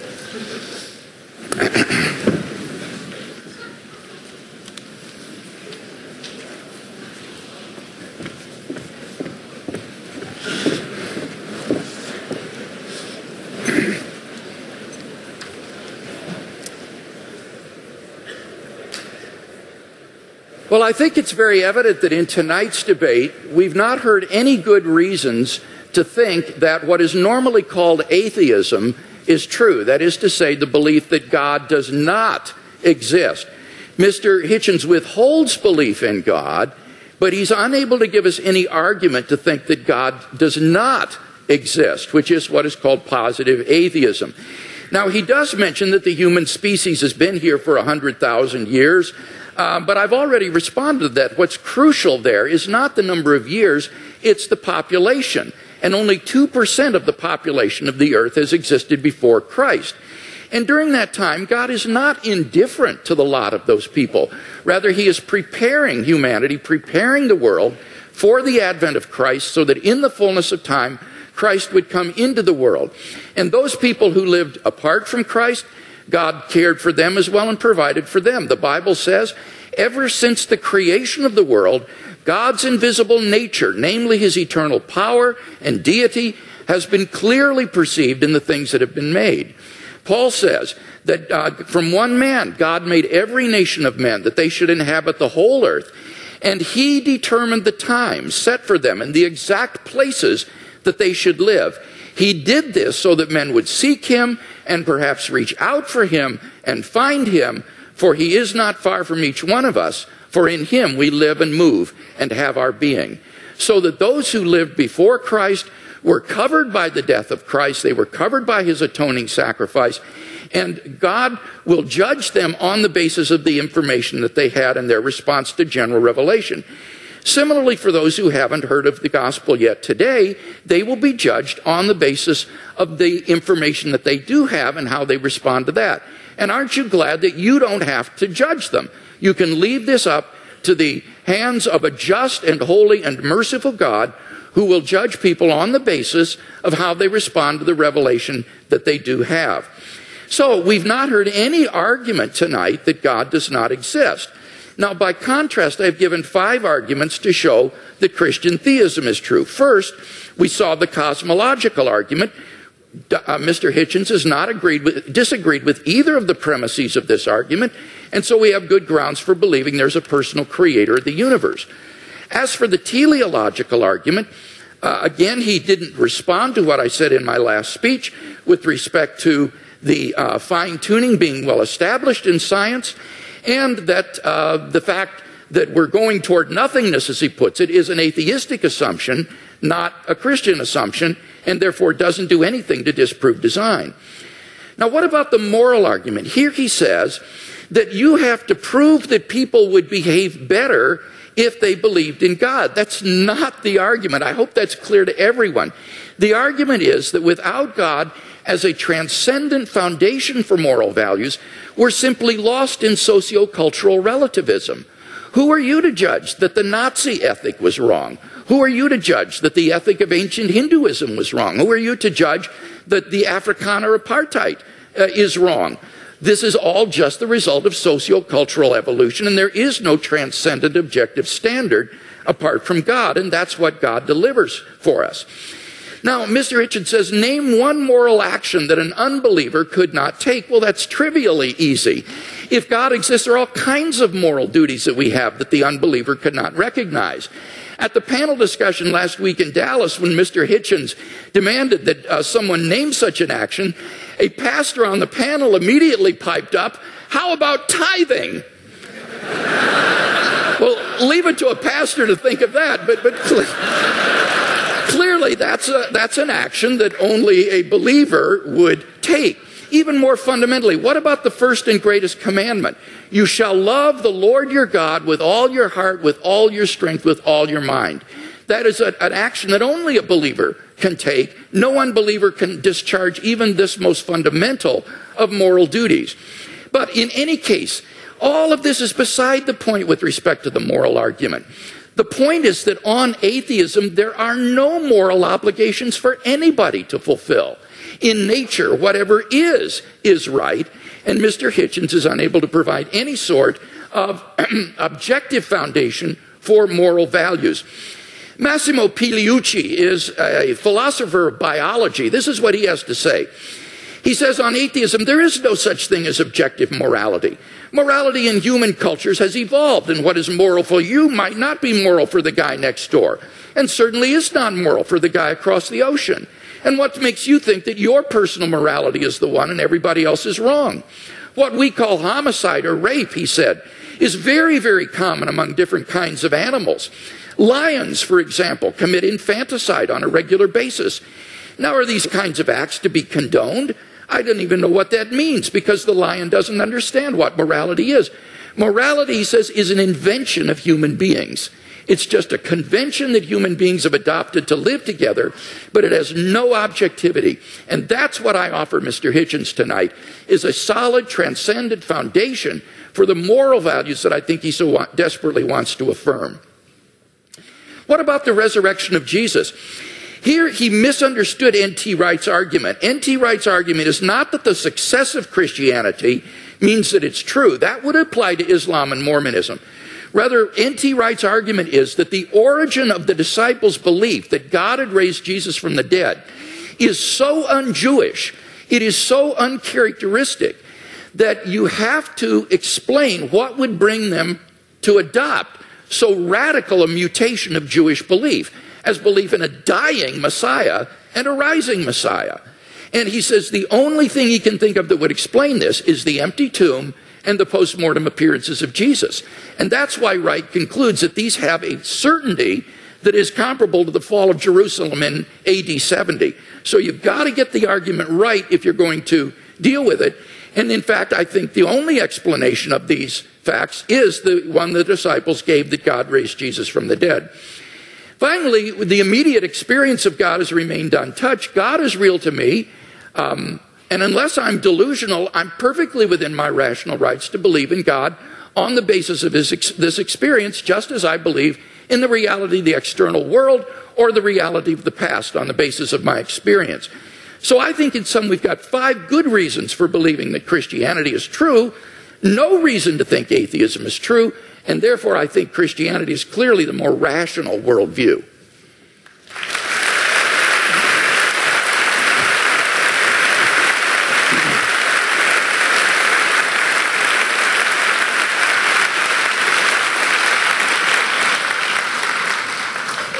I think it's, you'll correct me if I'm wrong, it's Tertullian, isn't it, who says something like, it's variously translated, credo quia absurdum, that the very improbability of the thing, the very unlikelihood of it, the unlikelihood that anyone would fabricate such a thing, for example, that a Jew could be brought to believe something so extraordinary, is testimony to its truth. I'm sure there can't be anyone who doesn't think that's a little too easy, a little too facile. I myself, for example, have followed the career of a woman known vulgarly in the media as Mother Teresa, an Albanian named Agnes Bojashu, a Catholic fanatic operating in the greater Calcutta area. And I watched every stage of her career as a candidate for, and then the recipient of, beatification and shortly canonization. The canonization will require, and as the Vatican demands, the attestation of a miracle performed by her posthumous intercession. And the miracle's already been announced. A woman in Bengal, fortunately already a devout Catholic, by pressing a medal of Mother Teresa to her stomach, made a tumor go away, or so she says. All the witnesses to this have since recanted. All the doctors have given a much better explanation of how she was cured, of the swelling and the growth and what the medicines were and so forth, but they're still stuck with it. They have to go ahead with this process because, which will lead to countless untold suffering in India, because it will appear to license the bogus charlatanry of shaman medicine and intercessory medicine rather than the real thing. All of this will have to be gone through, this awful display, in the name of faith. And I just happen to have watched it at every stage, and I can tell you, it's depressingly easy to get a religious rumor started. You can count on an enormous amount of pre-existing credulity among illiterate, frightened, ill-educated populations. There isn't a literate, written down, properly attested witness of any real sort in the Gospels. It is, and you may as well admit it and stick to it because it's what you're good at. It involves an act of faith. Second, on the matter of my moral question, yes, it's true that Doug Wilson said that tithing was something I couldn't do, but then, I'm not moving the goalposts here, I don't think I'd regard giving all my money to the new St. Andrew's Church as a moral act. The only challenge that I've had so far that I really couldn't get out of, I should share it with you, was I was told, well, you couldn't do this. You couldn't say, Father, forgive them for they know not what they do. No, but nor could you, as people of faith. You wouldn't dare. It would be blasphemy for you to do it. There's only one person who can do that, even on your account. So with respect, ladies and gentlemen, I think both my challenges stand. It hasn't been shown that I couldn't be a moral person despite my unbelief, and it has certainly not been demonstrated that unbelief will guarantee you against, the belief will, I'll say it again, that unbelief will ensure you against wickedness. You mentioned things like apartheid and Nazism. Well, let me just run it by you. Partly this often comes up because people say, what about the crimes and wickednesses of the secular world? The apartheid system in South Africa was actually a creation of the Dutch Reformed Church. It was justified theologically as the giving of a promised land to one Christian religious tribe, in which everyone else was supposed to be hewers of wood and drawers of water. It wasn't until the Dutch Reformed Church, under pressure, agreed to drop their racist preachments of many years that the apartheid system could be dismantled. The dictatorship in Greece in 1967 to 74 was proclaimed by the Greek Orthodox Church as a Greece for Christian Greeks. The Russian Orthodox Church at present, maybe this is one of the churches you don't recognize as Christian, I don't know, but it's currently become the bodyguard of the Vladimir Putin dictatorship in Russia. They are now producing, the Russian Orthodox Church, actual icons with halos around them of Joseph Stalin for distribution to extreme Russian nationalists and chauvinists for whom the church has become the spiritual sword and buckler. In Nazi Germany, prayers were said every year on the Führer's birthday by order of the churches for his survival and well-being. The first concordat signed by Hitler and by Mussolini in both cases was with the Vatican. If you take out the words fascist from any account of the 1920s and 30s, any reputable historical account, and you insert the words Christian right wing or actually Catholic right wing, you don't have to change a word of the rest of the sentence. And the third member of the Axis the Japanese empire was led by someone who actually claimed he was himself a god, and to whom everyone in Japan was a serf and had to admit his godhead and divinity. And it was said to all of them, where would we know without the emperor? How would we know what to do? How would we know what a right action was? Without him, there would be screwing in the streets. There would be chaos. No one would know their bearings. Without our God, we would be rudderless. Many Japanese people, in fact, it's pitiful to report, still actually believe that. Now, I want to say, in other words, that religion is the outcome of unresolved contradictions in the material world. That if you make the assumption that it's man-made, then very few things are mysterious to you. If you make the assumption that religion is man-made, then you would know why, it would be obvious to you why, there are so many religions.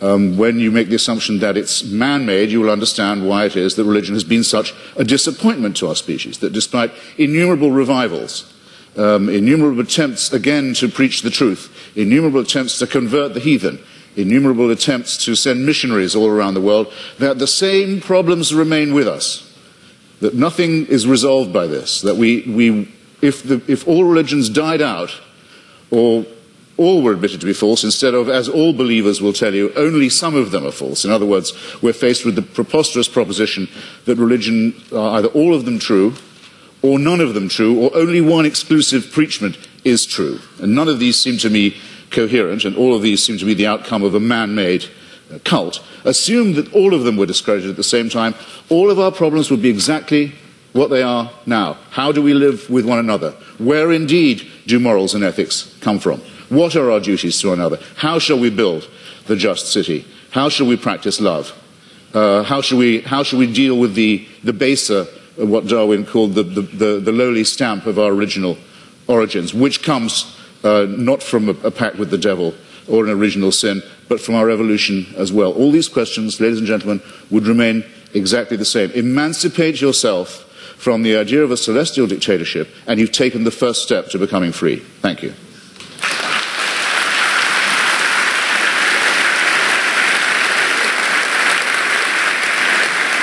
Dr. Craig, your closing argument, 5 minutes.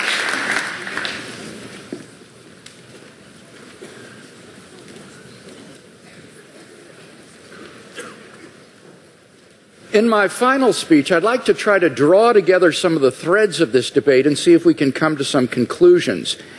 First, have we seen any good arguments tonight to think that God does not exist?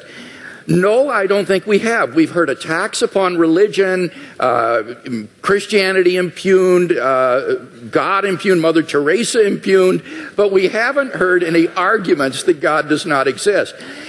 Mr. Hitchens seems to fail to recognize that atheism is itself a worldview, and it claims alone to be true, and all the other religions of the world false. It is no more tolerant than Christianity with respect to these other views. He asserts that he alone has the true worldview, atheism. The only problem is he doesn't have any arguments for this worldview. He just asserts it. So it seems to me that if you're going to have a worldview and champion it tonight, you've got to come to a debate prepared to give some arguments, and we haven't heard any. He did have an argument about evolution, but when I explained that, it actually turned out to be supportive of theism. Evolution actually provides evidence for the existence of a designer of the universe. So we've not heard any good arguments to think that atheism is true. Now, I presented 5 reasons to think that theism is true. And this is what God, or the God hypothesis, does give you. He asks, what does it give us? It explains a broad range of human experience, philosophical, ethical, scientific, historical, experiential. I find the attraction of the God hypothesis is that it is so powerful in making sense of the way the world is. For example, the God hypothesis explains the origin of the universe. Mr. Hitchens has completely dropped this point in tonight's debate when we saw that, in fact, scientific and philosophical evidence points to a beginning of the universe out of nothing, and therefore to a transcendent personal creator of the cosmos.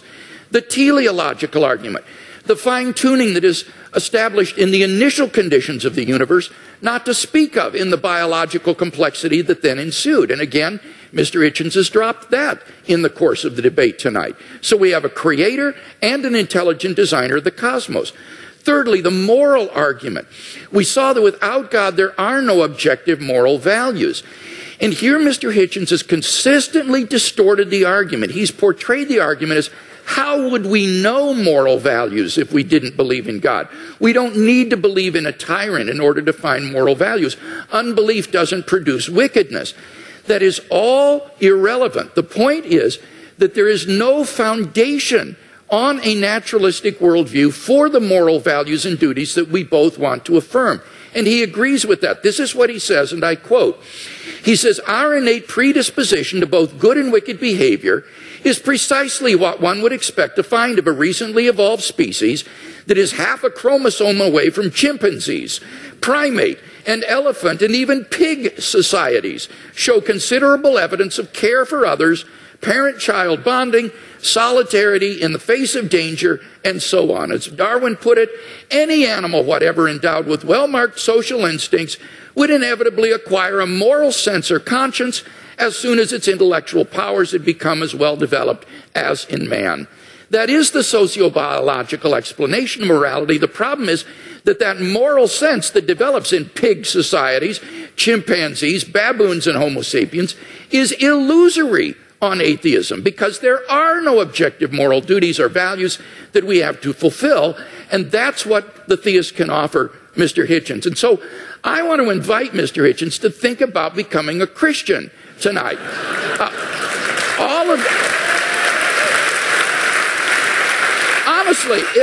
Honestly, if he is a man of goodwill who will follow the evidence where it leads, all of the evidence tonight has been on one side of the scale. And he wants to affirm objective moral values, so why not adopt theism? The resurrection of Jesus has gone unrefuted. The argument is not that it's too improbable to be false. The argument is that you need a historically sufficient explanation to explain why the disciples came to believe this. And there isn't one apart from the empty tomb and appearances. It's not a matter of rumor, because the empty tomb was public knowledge in Jerusalem. It would be impossible for Christianity to flourish in Jerusalem in the face of an occupied tomb. Finally, the immediate experience of God. If there's anybody watching or listening to the debate tonight who hasn't found God in a personal, experiential way, then I want to invite you as well to think about becoming a Christian. I became a Christian as a junior in high school, and it changed my entire life. And I believe that if you'll look into it honestly with an open mind and an open heart, that it can change your life as well.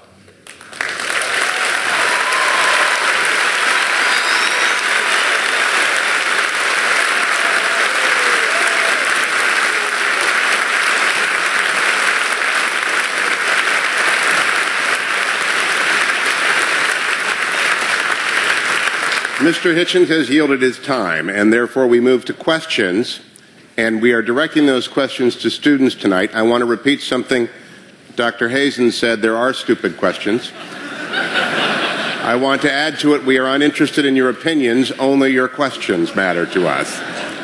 I don't know where the microphone is. Can we hear the first question? Each participant will answer every question. Dr. Craig, Mr. Hitchens, thank you so much. It's been great listening to you both. My question is for Mr. Hitchens. Mr. Hitchens, in your book, God is Not Great, you say that, quote, there are 4 irreducible objections to religious faith, end quote. The third being that religious faith, quote, is both the result and the cause of dangerous sexual repression, end quote. So here's my question for you. Is it good that the Bible prohibits humans from having sex with animals? Or is that an example of dangerous sexual repression?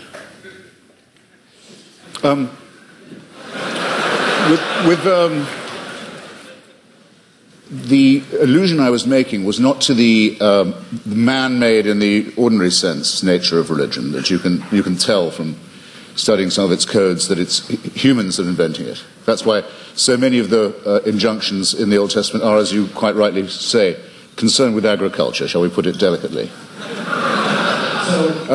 But it's more that it's men-made, that it's designed to keep women in subordination. But could you answer the question? Do you Yes. think the Bible is right to prohibit humans from having sex with animals? I don't know of any good advice about having sex with animals. In favor of it, I mean to say, look, there are things that if people do, incest is one, and cannibalism is another. If you do them, you'll die out. A society that permitted it would. There were societies in New Guinea that did practice cannibalism, and there's a terrible disease that you get called kuru if you do it, and it seems to be. If you like, there are some rules that are self-enforcing. That's not what when I was talking about sexual repression, I was talking about the enormous number of prohibitions on sex between men and women, and on the evident fear of female sexuality, and the superstitious dread, for example, of female menstrual blood. Things of this kind. Dr. Craig, your assessment of that question and answer. Well, I think the question illustrates that apart from God, whatever is in nature is right. There is no thing barred in nature if there is no sort of objective moral code. So the question is a good one because it illustrates that here is a guideline for sexual expression that is very good for human beings and not something that's meant to be repressive or harmful to human beings. In fact, the studies I've seen says that religious people have more fun with sex than people who are not religious. And it's actually shows that they are more sexually satisfied in marriage and so forth. So I think the question makes a good point. I think I have to have another bite at this.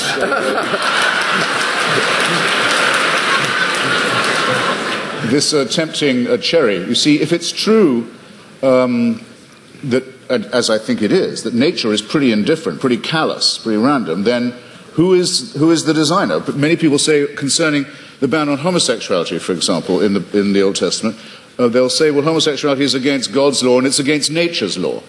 Well, in that case, why does nature see to it that so many people are born homosexual? Or, if you want to rephrase it, why does God have so many of his children preferring sex with their own gender? It doesn't help. It doesn't, in clarifying and elucidating this, it doesn't help to assume a supernatural authority. Whereas, if you look at the reasons given by Maimonides and the other sages for the practice of circumcision, it is precisely to dull and to blunt the sensation of an organ which I don't think even... well, I'll leave it there. Our next question. It's explicitly designed, in other words, to reduce a sexual pleasure, make it more of a painful duty than a celebration. When you ask for it. I don't want to misrepresent myself. I was a student here and graduated.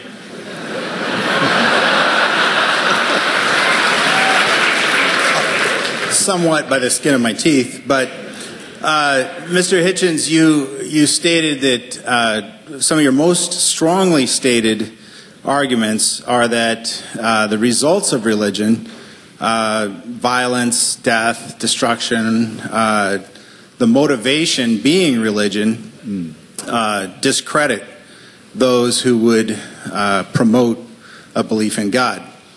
However, I think there's an imbalance there in that the nuclear bomb was created by physicists and is the most demonstrable violence perpetrated on mankind. So I wonder how you respond to that. Well, physics isn't an ideology. Physics isn't a belief system. It's a science.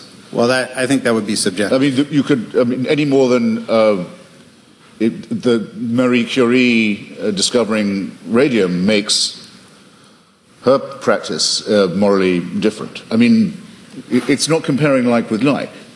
What I'm talking about are specific religious injunctions to do evil, to mutilate the genitalia of children, for example, to take the pastor, Douglas Wilson, who Dr. Craig was just mentioning, with whom I crossed swords several times this year, recently in Dallas.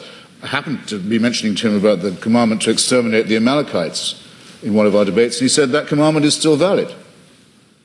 If there were any Amalekites, it would be his job to make sure that they were all put to the sword. And some of the virgins left over for slavery, purposes better imagined perhaps than described. I think this is a very serious problem. I'm not taking refuge in the commonplace that sometimes religious people behave badly, that would discredit religion. That would be a very soft option. I'm saying there are specific biblical, scriptural injunctions to do evil. Dr. Craig, in that regard, those who are announced atheists who have done evil in the world, particularly in the last 20th century, the Marxists, the Trotskyites, the Stalinists, have they done more damage in your view and more evil than the Christians? Well, this is a debate, Hugh, that I don't want to get into because I think it's irrelevant. I as a philosopher, and I mean this, am interested in the truth of these worldviews more than I'm interested in the social impact. And you cannot judge the truth of a worldview by its social impact. That's just irrelevant. Bertrand Russell, in his essay, Why I'm Not a Christian, understood this. Russell said, you cannot assess the truth of a worldview by seeing whether it's good for society or not. Now, the irony was, when Russell wrote that back in the 20s, he was trying to refute those who said that you should believe in Christianity because it's so socially beneficial to society. It was just the mirror image of Christopher Hitchens' argument, where saying you shouldn't believe in it because it's socially detrimental to human culture. But I think Russell's point cuts both ways because it's a valid point. You can't assess the truth of a worldview by arguing about its cultural and social impact. There are true ideas that may have had negative social impact, and therefore we have to deal with the truth of these, the arguments for and against them, and not get into arguments about has Marxism or Chinese communism been responsible for more deaths than theism in the 20th century. No, I completely concur with what you say there. I mean, I just wanted to say that I think that those commandments are injunctions to do evil, but I would much prefer to say that the tribe that thought it was hearing these instructions from God to kill all of its rivals, exterminate all its rivals for the Holy Land, might possibly have had, I think it's overwhelmingly probable it did have, a need to seek and claim divine approval for the war of greedy extermination, annexation, and racist conquest that it was going to undertake anyway. In other words, I don't think there was an authority issuing that commandment, whether it was morally good or otherwise, as a matter of the truth. But I would add, and I think the concession is very well worth having, that there is absolutely no proof at all that Christianity makes people behave better. Wait a minute, I didn't concede that. What I said, I wasn't going to argue that because it's irrelevant, but by no means did I concede that. And I do appreciate as well the way you framed the issue about the Canaanites. I think you're quite right in saying that this is not an issue about whether or not God exists. Rather, this is a question about biblical inerrancy. Did these ancient Israelites get it right in thinking that God had commanded them to do these things, or did they in their nationalistic fervor think God is on our side and do something which in fact they weren't commanded to do by God? So that this isn't an issue between atheism and theism. This is an issue about biblical inspiration and inerrancy, and that's an important issue, but it's not one that is on the floor tonight. Our next student question. Hi, my question is mainly directed at Mr. Hitchens, but Christian theism, as with all theisms that claim a revelation, say that the purpose of human existence is to serve God, and Dr. Craig might want to expound on that in some way. But Mr. Hitchens, as an atheist with no transcendent being giving you a reason for existence, what then is the best way to live life, or what is motivation for living life, or what is the purpose of your existence without a transcendent being telling you what to do?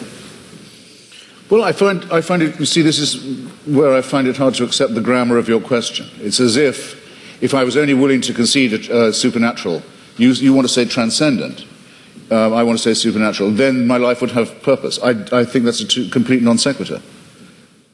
To me, at any rate, I'll have to just make the confession. And this is as real to me, subjectively, as any William Jamesian apprehension of the divine. I don't get your point at all. Dr. Craig, one of the written questions says, and I think it is consistent with the question from the audience, you have written that life without God is absurd, but I know unbelievers who are living fulfilling moral lives. In what way is their life absurd? Okay, let me respond to that and to the question here that was asked. I would say that the purpose of life for which God has created us is not to serve God. Remember, Jesus said, I have not called you servants, I have called you friends. And I think the Westminster Confession gets it right when it says the purpose of human existence is to glorify God and enjoy Him forever. God is the fulfillment of human existence. It is in fellowship eternally with God, the source of infinite goodness and love, that the true fulfillment of human existence and freedom is to be found. Now, when I say that apart from theism, life is meaningless, I mean objectively meaningless. This is the same distinction that we're talking about with regard to moral values. I'm saying that on atheism, there is no objective purpose for human existence.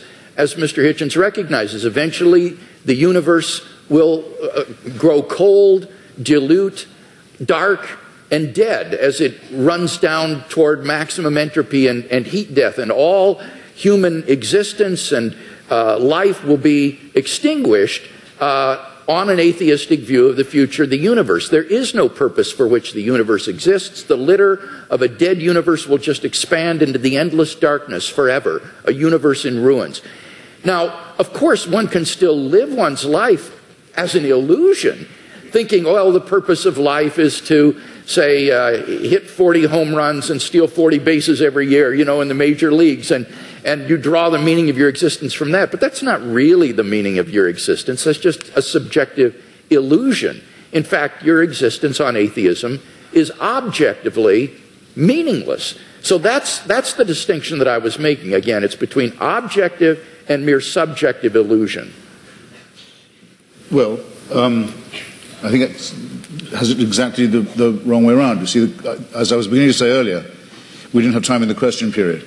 I wouldn't say that atheism was morally inferior. I wouldn't concede that for a second. I don't want to make a claim for its superiority either, but there may be a slight edge here. We don't believe anything that could be called wishful. In other words, we don't particularly welcome the idea of the annihilation either of ourselves as individuals, the party will go on and will have left and we're not coming back, or of the entropic heat death of the universe. We don't like the idea, but there's a good deal of evidence to suggest that that is what's going to happen. And there's very, very little evidence to suggest that I'll see you all again in some theme park.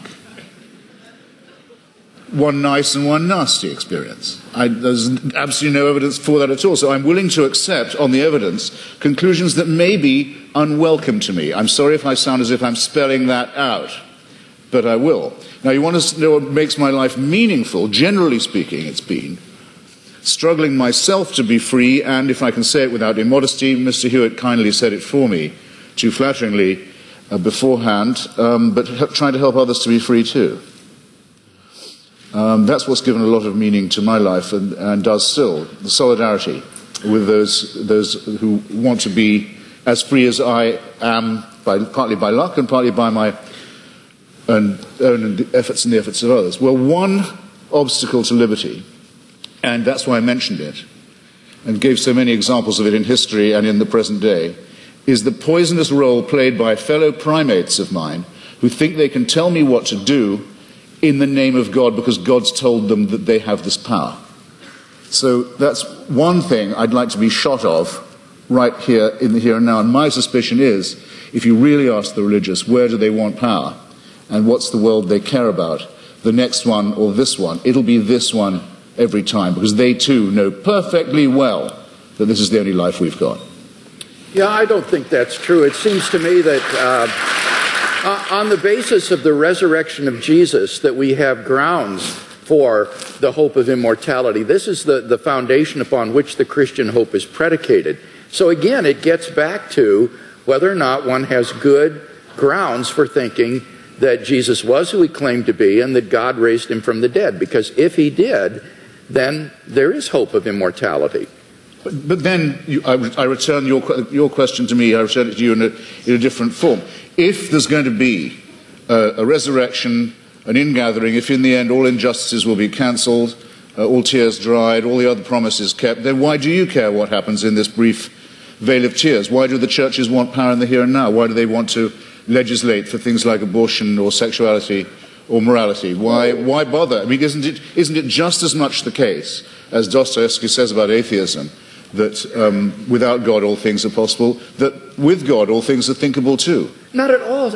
As Dostoevsky said, if there is no immortality, all things are permitted. he said, because it all ends up the same. It all comes out in the wash the same.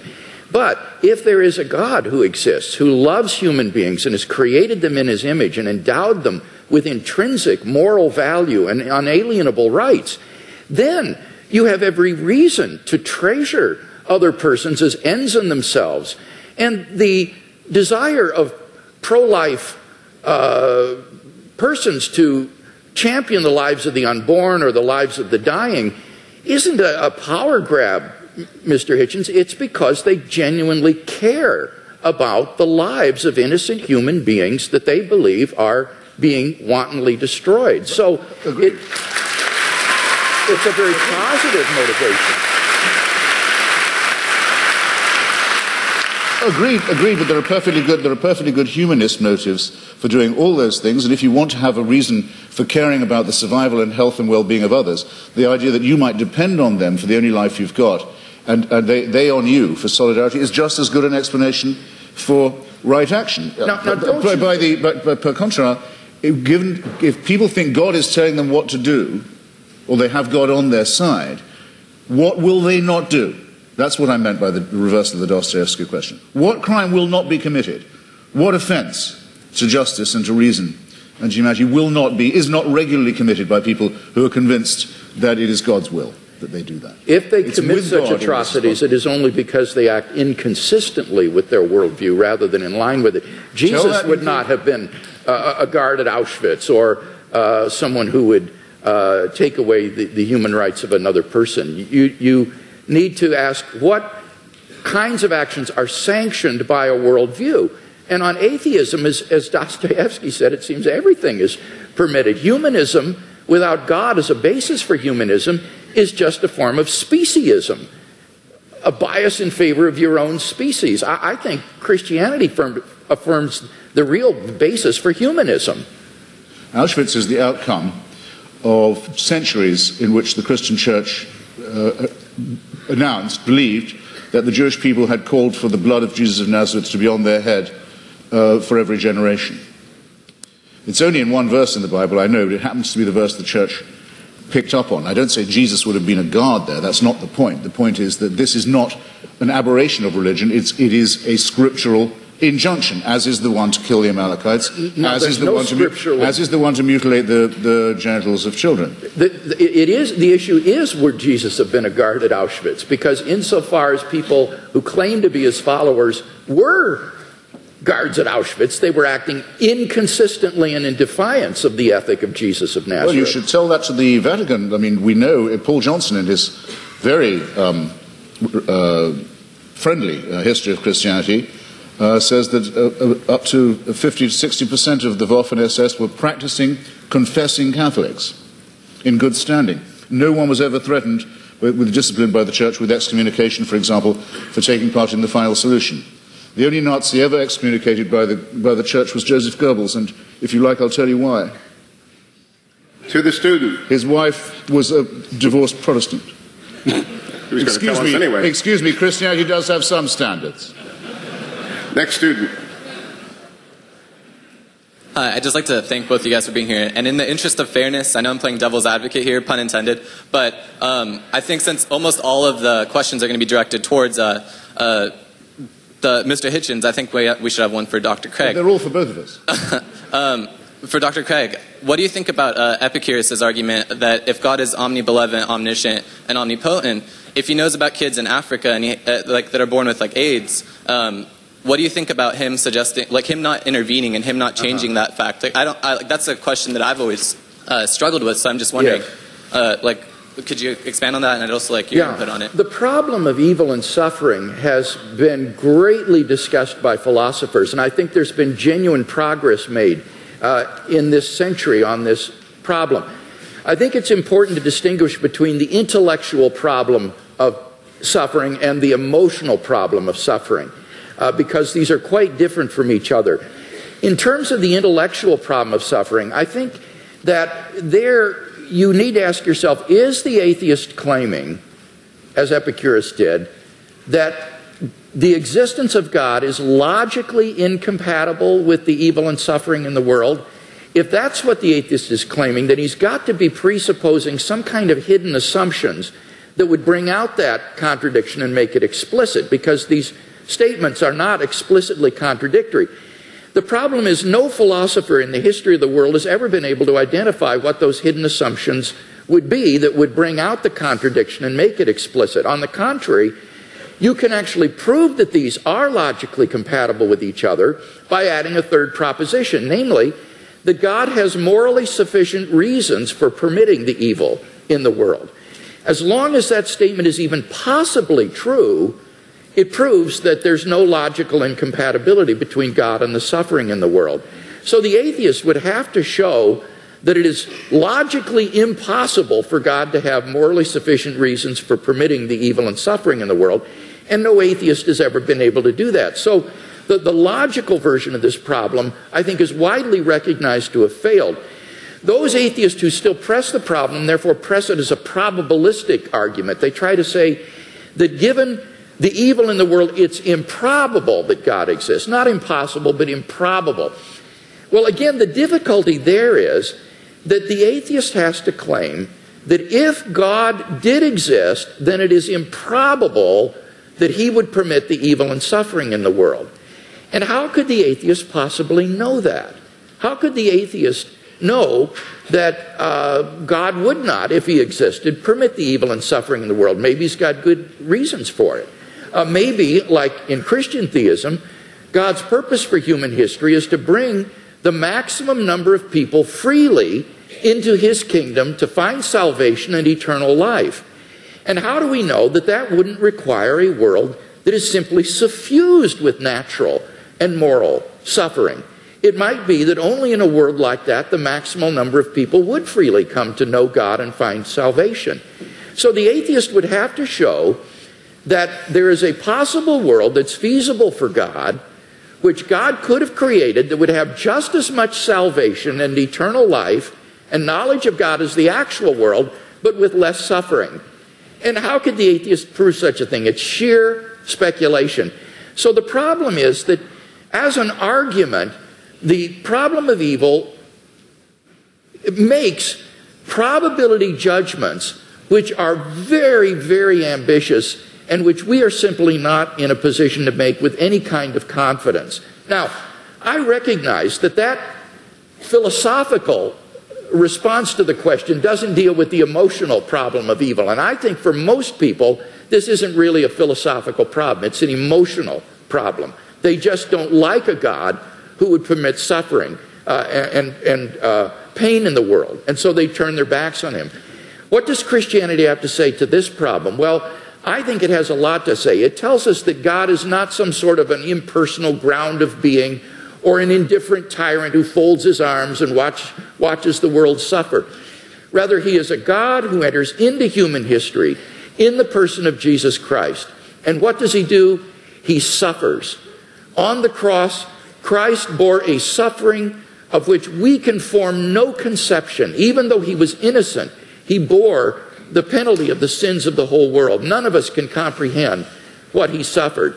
And I think when we contemplate the cross of Christ and his love for us and what he was willing to undergo for us, it puts the problem of suffering in an entirely different perspective. It means, I think, that we can bear the suffering that God calls upon us to endure in this life with courage and with optimism for an eternal life of unending joy beyond the grave because of what Christ has done for us. And he will give us, I think, the courage and the strength to get through the suffering that God calls upon us to bear in this life. So whether it's an emotional issue or an intellectual issue, I think ultimately Christian theism can make sense out of the suffering and evil in the world. As the clock winds down, I reserve the last question for myself, Mr. Hitchens. Just on the devil's advocate point, when the Vatican asked me to testify against Mother Teresa, I discovered that the office of devil's advocate has been abolished now. So I come before you as the only person ever to have represented the devil pro bono. Last question. Yeah. Now, I'm not one of the, I was very intrigued by that reply and largely agree with it. If I was a believer, I would not feel God owed me an explanation.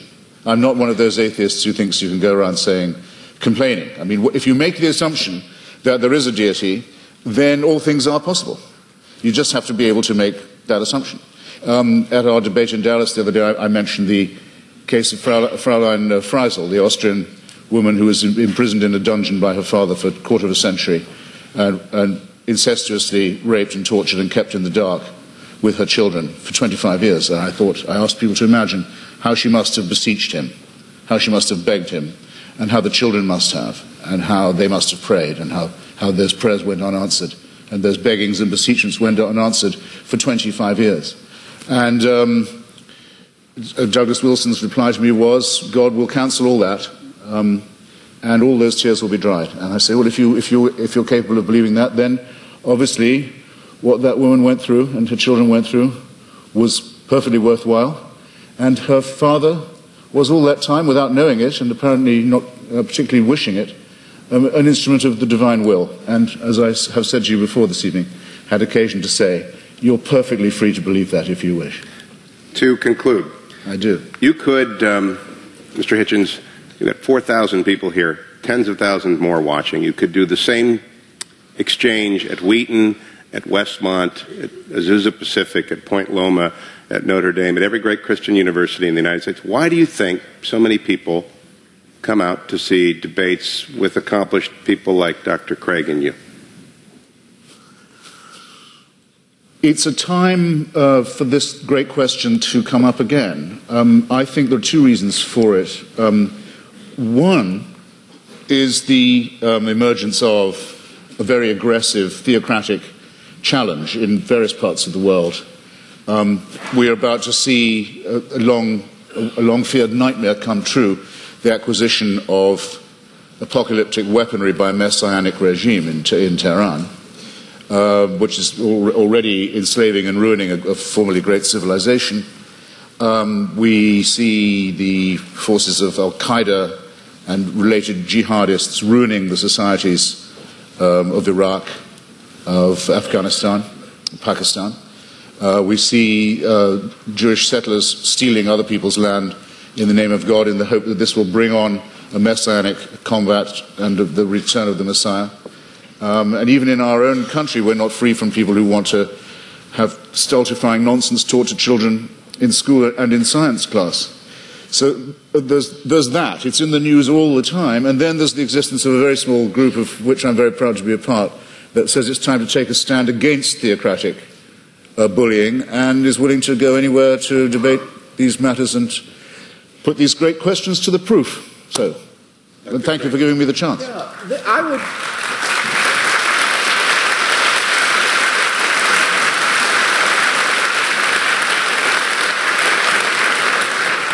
I would answer the question somewhat differently. I think that what we're seeing is the fruit of modernity.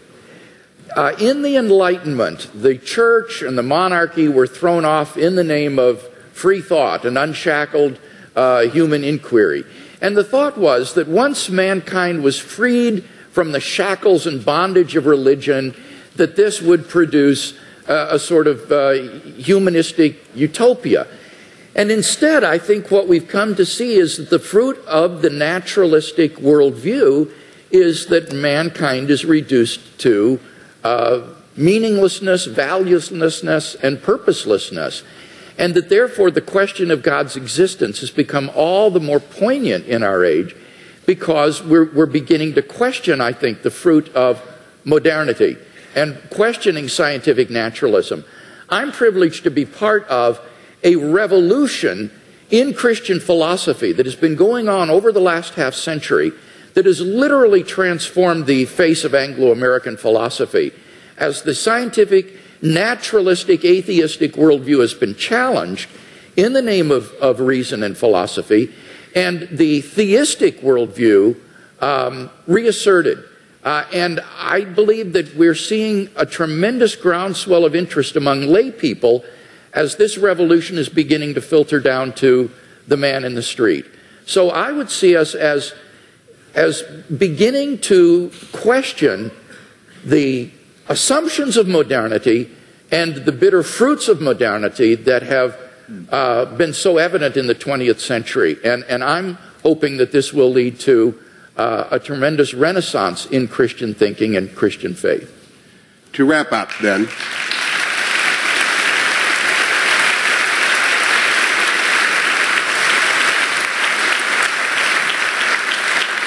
five quick observations and some instructions. Number one, no good society prohibits debates such as this one.